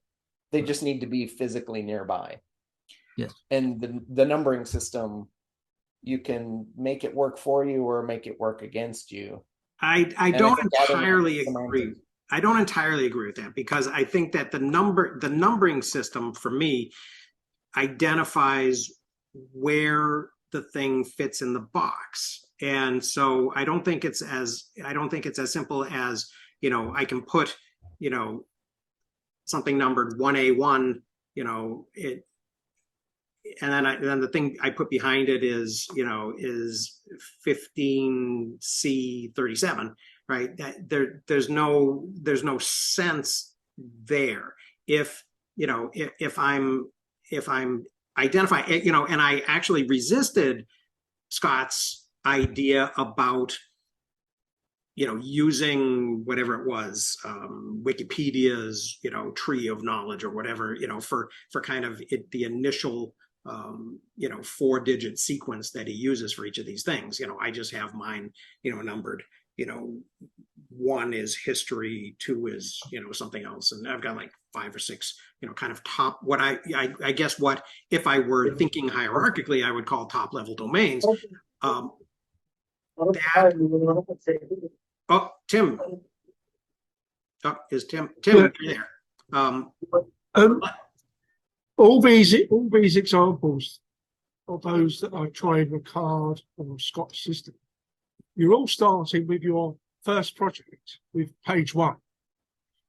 Please tell me what you do with your 30-second project, where there's no letter anymore, right? Unless you start bolting in the Russian and the Greek alphabets. Okay, I can tell you that.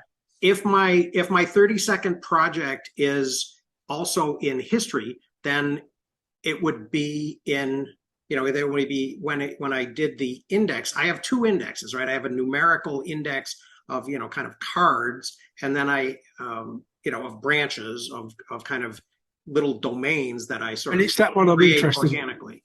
Right. So then it would be, it would be in history, and it would be a new project in history. So maybe it would be 1.32 or something like that. But at the point you got 1.32, and then you got your first letter, What happens when you get to the 30th thing within 1.2, 1.8? Well,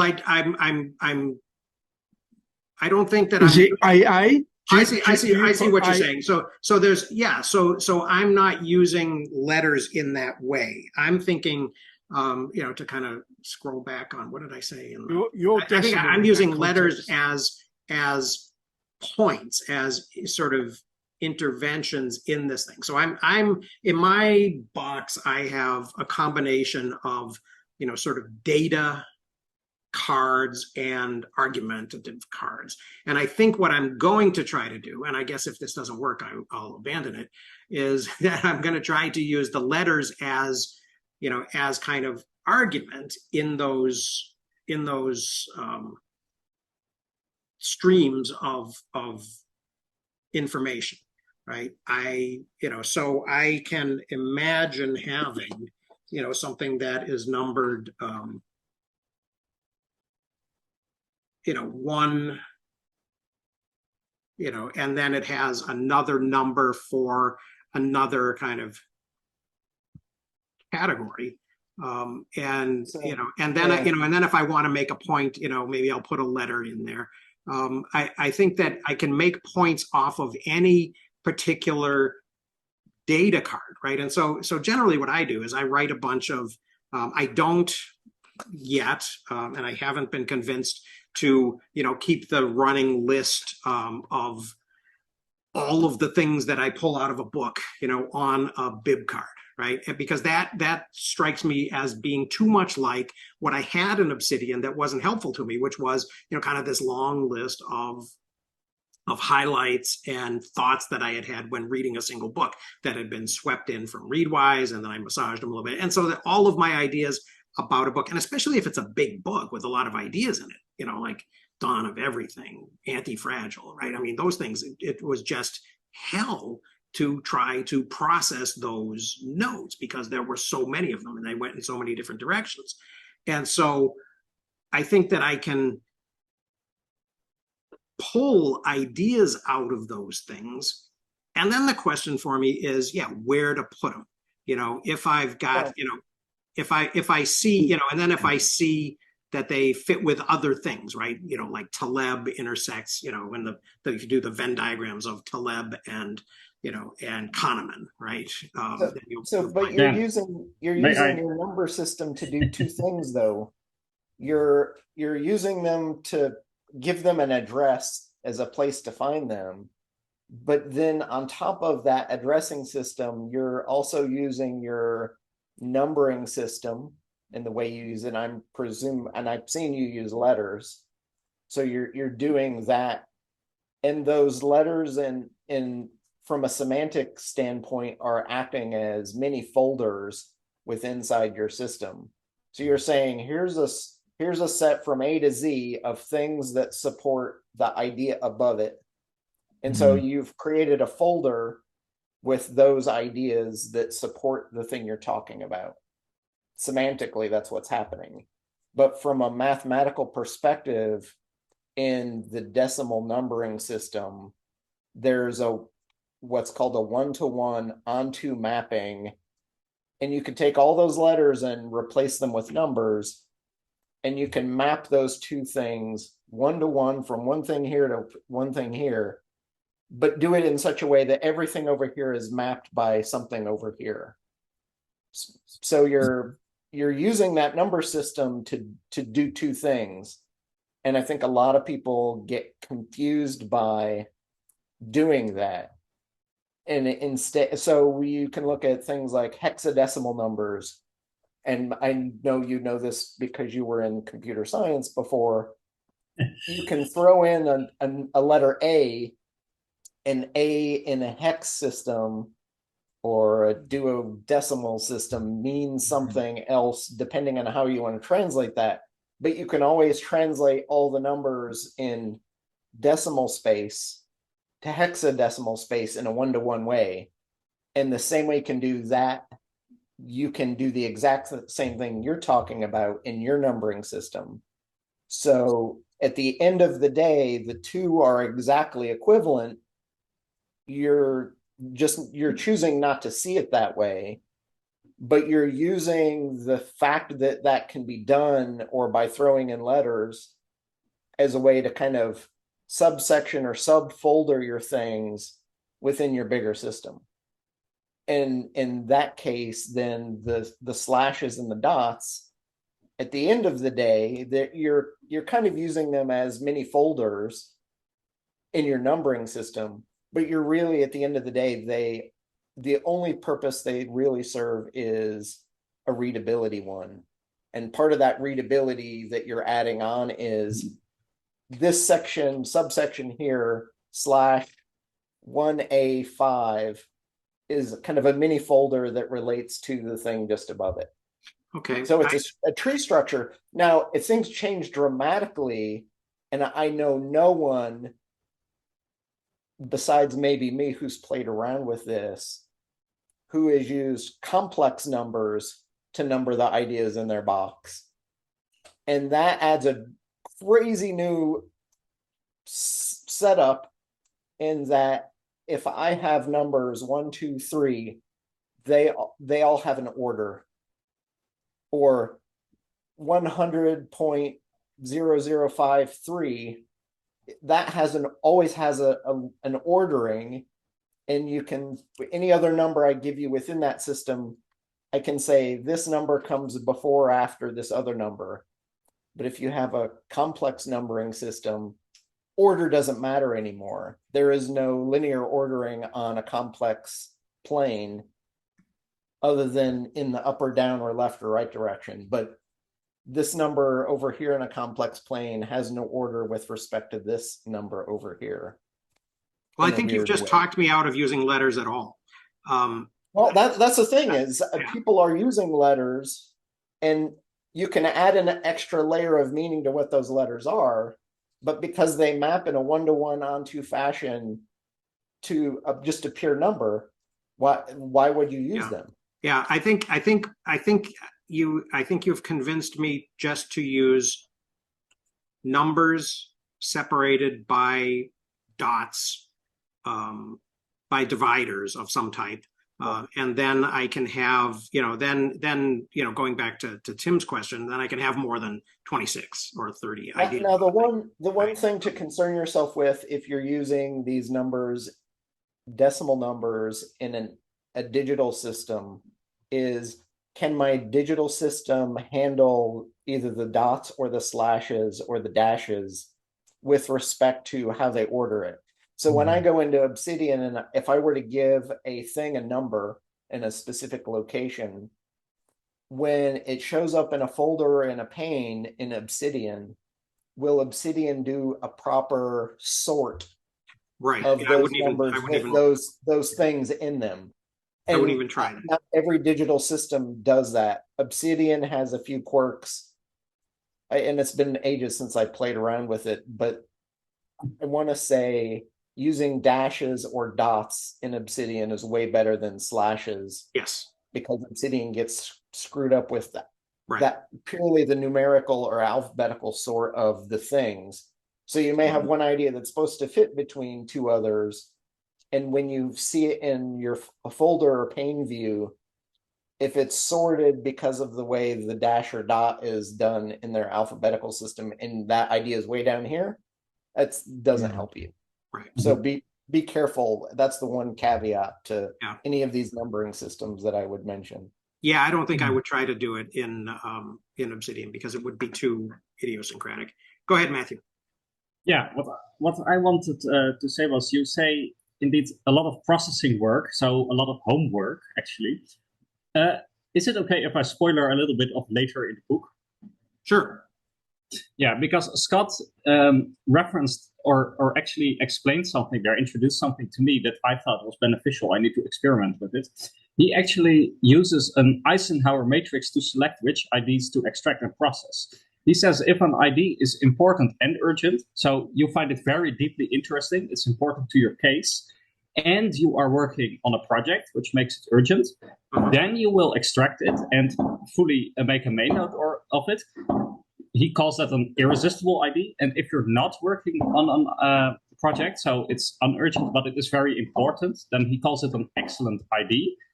Then you can potentially fully develop it into a main node, or you make external reference of it. But all the other IDs that are either not important and not urgent, or urgent but not important, he just says do not spend any time on them. So then you have very little homework. So I'll say, I'll give everybody my secret, and I'll never talk about this, but I have two systems. I have a commonplace book where I dump everything, and to a great extent, it's hypothesis. So I have extracts, excerpts, thoughts, and ideas. They're all tagged, they're all searchable, they're all findable. Mm-hmm. And then I have a second system that is a more kind of Luhmann specific or type of Zettelkasten. And the best of the stuff over here in my commonplace book that I'm actively researching and working on for the long term, I take the best of that stuff and I put it into the Zettelkasten and I link it, and it's ordered and it's set up almost as pure writing. So I could take chunks of cards over here and almost spit them out and turn them into essays or book chapters or whatever it is I want to do.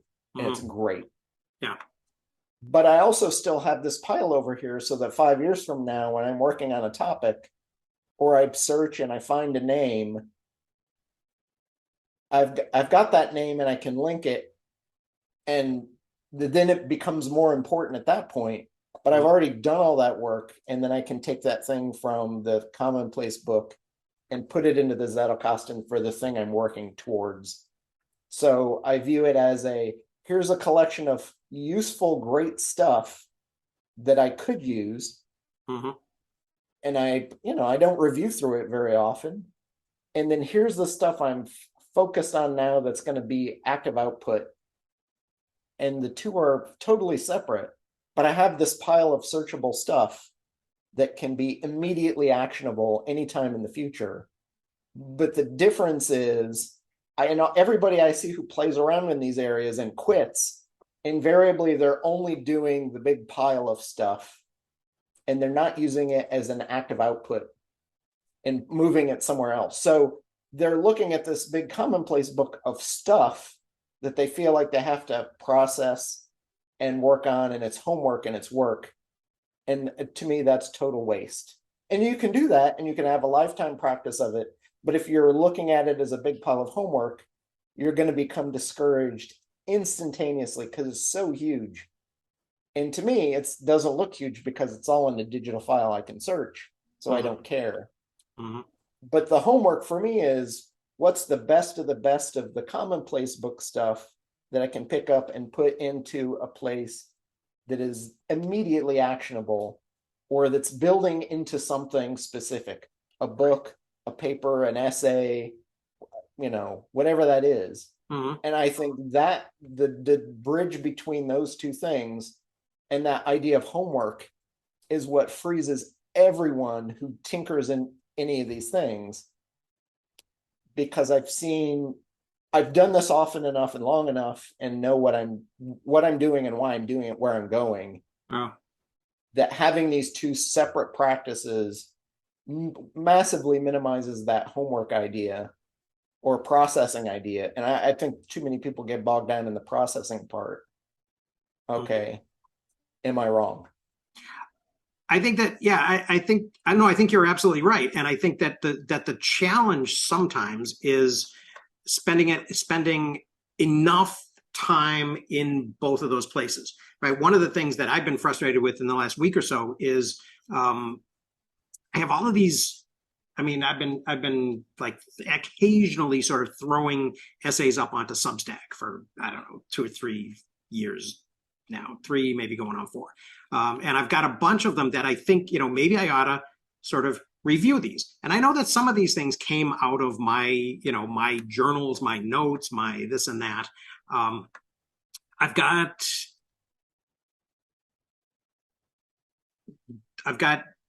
journals, I've got notes, I've got all kinds of little things that I've been writing digitally in different formats for, I don't know, 10 or 15 years.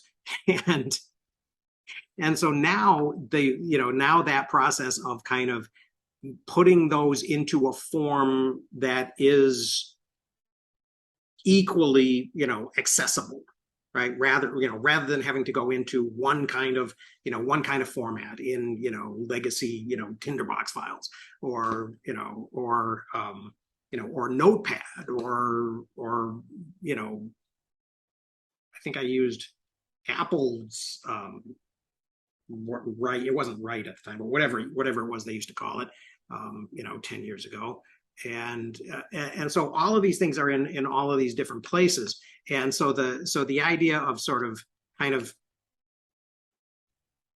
curating and then developing these ideas are sort of two different workflows. And I think that's sort of challenging and interesting, and I do think that determining what gets, I guess maybe the way that you described it, Chris, I would describe it as promoted into that and sort of connected with other thoughts, is legitimate work.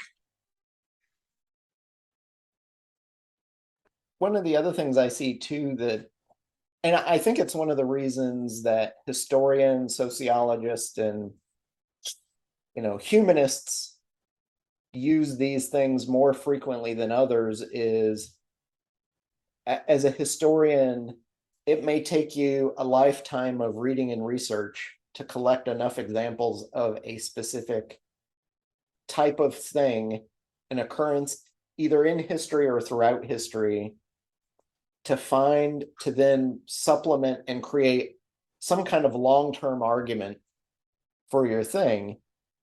And it's not a simple, a physical process like you might see in physics that, if A and B, then C, mm-hmm. and you get a clear, immediate result. Whereas in the humanities, it's usually, how do I pull together things in crazy disparate areas and put them into an argument to underline something that I feel to be true, and can then show others that, yes, this thing is true. So as an example, in Homeric studies, people studied Homer for centuries, right, and never discovered what Millman discovered in the early 19-teens that so dramatically turned Homeric studies on its ear. And still, I don't think it's distilled down into the common populace that it's almost guaranteed that it was an oral tradition and there were 1,000 Homers. And not only that, but hundreds of Homers over several centuries who wrote and composed and created what we now have as the Iliad and the Odyssey. But he, by studying it, was able to tear it apart and reconstruct it in such a way that once you've seen it torn apart and reconstructed, there is then no doubt in your mind that there was not one Homer, but hundreds and hundreds over a large span of time. And then you can take that model and then apply it in the space of orality to 20 other things, which not a lot of people are doing that and using that structure in that way. Mm-hmm. But how do you do that? And how do you tear that thing down in such a way that once you've seen it, you can't unsee it? Mm-hmm. And it totally reframes how you view the world. Well, and those things are super hard to do. And that comes back to that question of kind of taking a linear path through the forest, right? I mean, the history thing that you mentioned at the beginning, Chris, is sort of, when do you feel comfortable, when do you feel confident, with anecdotes and an insight, right? And how much data do you then sort of force yourself to accumulate? Reminds me a lot of the dawn of everything, right? I mean, they had some things, they threw everything in there. It probably, had Graeber survived, it probably should have been 3 volumes, right? And yeah, it's the quality. Oh, you broke up. Go ahead. Oh, you broke up on me. Well, the other thing too is within the humanities. So, as an example and an analogy, you walk into a library, and history is over here, and sociology is over there, and mathematics is off in the back in the 500s, and who cares about it? But if you're someone like me who loves all of those things, and you're throwing all that into a Zettelkasten as a means of doing it, I can take ideas in mathematics and put them next to things in the humanities, and they have a much closer association in my box, and they aren't 2 separate categories or titles. And to me, a lot of the issue that people have is, I have this idea and it sits here, I'm going to categorize it as math. And then I have another idea, so it needs to be in the history section of my box. Mm-hmm. And and when you do that, you don't get that tight integration. And as a result, you're not going to get the insight of, pardon the stupid analogy, but taking the peanut butter and the chocolate and having them in the same spot. If you file peanut butter and chocolate in 2 separate spots in your library, you're never going to get a Reese's peanut butter cup. Mm-hmm.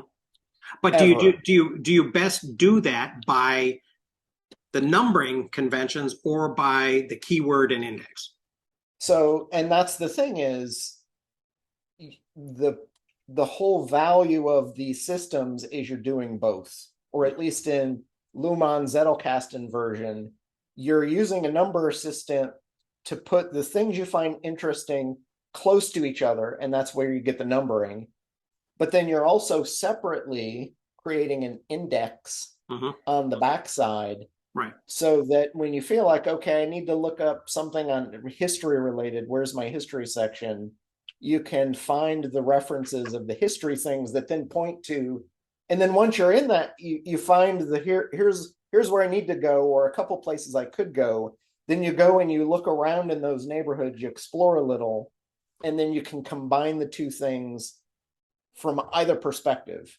Right. So you get the best of both of those worlds. But it's also a fail-safe, right? Because the thing that you put it next to now, the card that you put it behind now, is based on your interest right now, today, your train of thought that you're currently engaged in, right? And this is, and I think this is the interesting thing about this being an evolutionary, a not right over kind of process, where these things continue to exist. And then you've got your peanut butter wherever it is, you've got your chocolate wherever it is, you have it, maybe you put the chocolate behind the peanut butter because you're thinking about candy right now, but but next year you might be thinking about something completely different. And so you want to be able to go and find that card on chocolate, regardless of where, of what you had connected it to when you were initially putting it in. And I think that is a power of this that I think, maybe Scott is onto something here in suggesting that analog is uniquely valuable for this, and because we would not do it to that extent in a digital system, because I don't see a digital model that really allows it. I mean, most of them are based on maps of content or some type of hierarchical thing. So even if it's emergent, it's still not so a lot of people prefer to do things, or they want to put stuff in folders, or they want to create hierarchies, or they want to use a Dewey Decimal System. And I think even Scott does a horrible disservice of his 1,000, 2,000, 3,000, 4,000 numbering, because in some sense he's creating a hierarchical structure from the start. Mm-hmm. And yes, that will help you get started and give you a place to begin. But the sooner you can get away from the hierarchy business and focus on, I think somewhere in either chapter 7 or 8, he gives a specific number for kind of the core of Luhmann's sociology thesis. And it's, the number starts with a 21 and it's something random, stupid deep, a year into doing the process. And that becomes the core from which all the things fall out, at least for Luhmann. Mm-hmm. So in my box, I can think of, if I'm explaining to people what my work is, it relates to orality and memory and note-taking and the history of information and knowledge. But to me, there are one or two cards that become the core for me, that then there's kind of a tree or a network structure that branches out from one or two core theses that I'm working on now. And those will grow and they may change over time. But when you think about, the idea of multidisciplinary studies, if I'm studying peanut butter and chocolate and I can put those two together to create the Reese's Peanut Butter Cup and dramatically shift and change the world with that worldview of peanut butter and chocolate taste good together, or maybe peanut butter and jelly, those two things, when they're separate, and if you think of a Dewey Decimal System, they're gonna be separate. But the whole point of doing this process, and I think I put it in there of a little bit of above, I call it combinatorial creativity, mm-hmm. or combinatorial complexity. When you can put those things together, that you get the emergent properties of these things. So over the last, and what's super interesting to me in the collision space is Luhmann's work was in sociology, but he was also mired in the idea of information theory of his time, mm-hmm. in the emerging ideas of Norbert Wiener's ideas of complexity. Mm-hmm.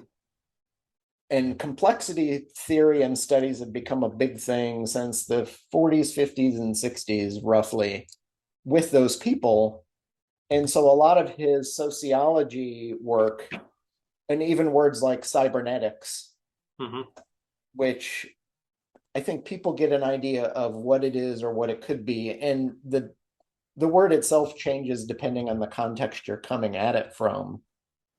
But because I have I have 15 linear feet of books on information theory and complexity theory and statistics and probability theory in the library. So that's my background in math, but then how do I apply that to this idea of note-taking and emergent properties? So you can take 10 puppies and put them around a food dish and they can all start eating.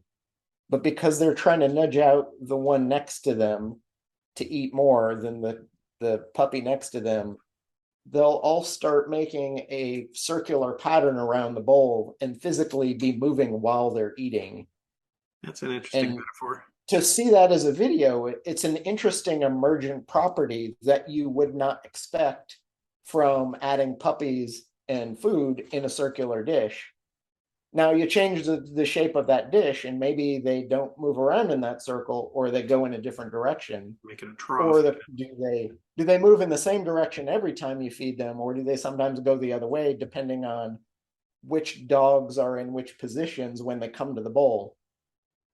But those ideas of emergence and how do you take the clever idea of the peanut Right. butter and the jelly and the bread? And they have To to be change the puppies world of- because that's pre-hierarchy in the pack. So go ahead, Stephanie. So, how do you get that emergence is really the question. Yeah. So Chris commented on not liking Scott's suggestion for how to start numbering, and that was definitely something that I really struggled with when I was trying to get started, was figuring out what to do. So what would you do instead? Like if you had a friend that was wanted to start building one of these, how would you suggest numbering it? So for me, the sooner you can get away from overlapping the idea of your numbering with some kind of hierarchical thing, the better off you are. So take a random number, 0.00563, make that your first thing, and then start adding cards, literally from some random tiny decimal number. Okay. And then go from there. But what will happen is the numbers don't matter. The numbers, literally, the only thing they give you is an address in the system so that you can find the thing again.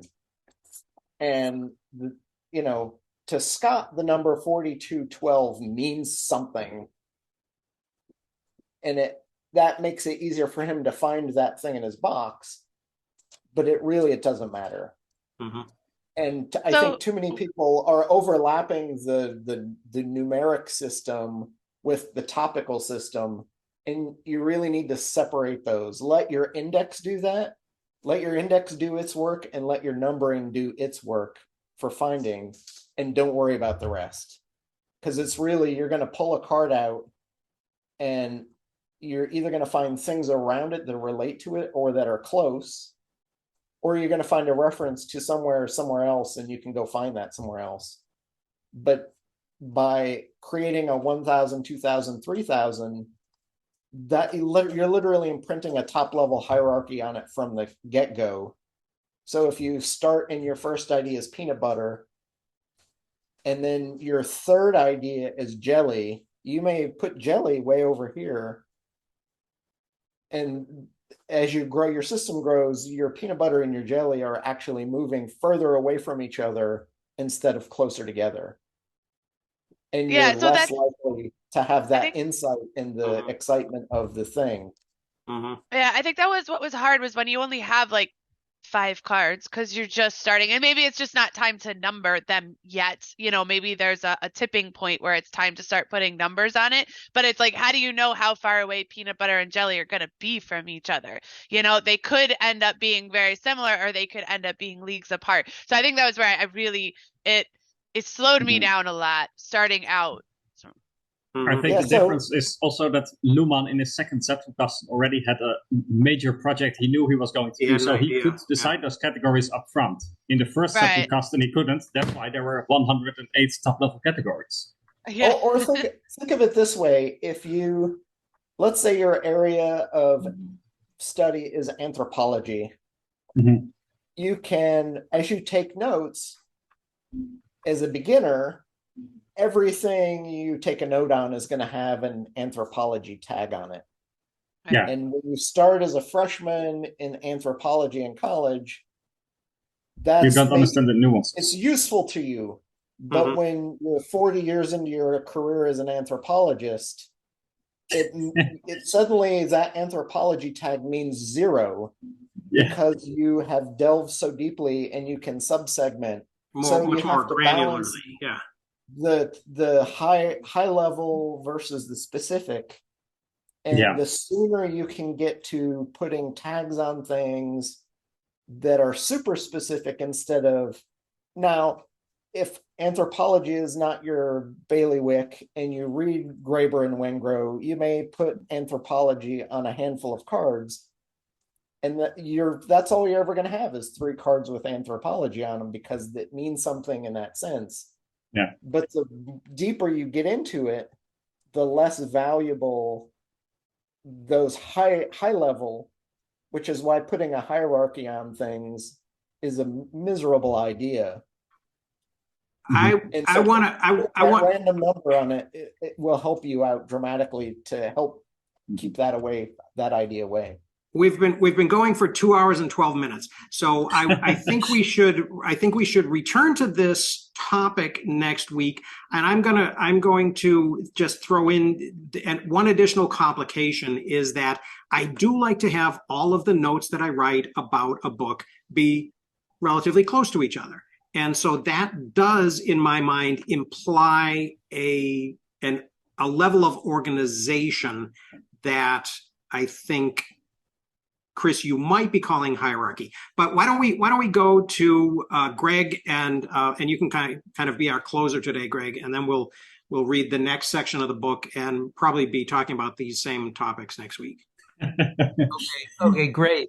I mean, first, it's probably obvious from what I've said earlier, is that I completely agree with Chris, right? That the numbering system should not have any real semantic value. It's just some kind of grid for addresses, right? And so you don't want the numbers to represent any kind of content meaning within the system or any kind of hierarchy. Totally agree.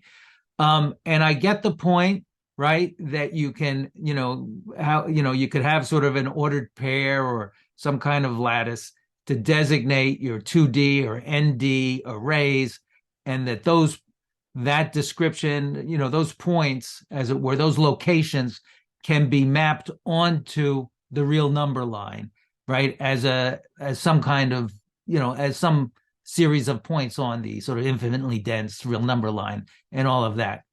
I guess my question to Chris is, and we can pick this up next week maybe, is that, but that, just having a real number, right, for every location, there's a readability issue, right?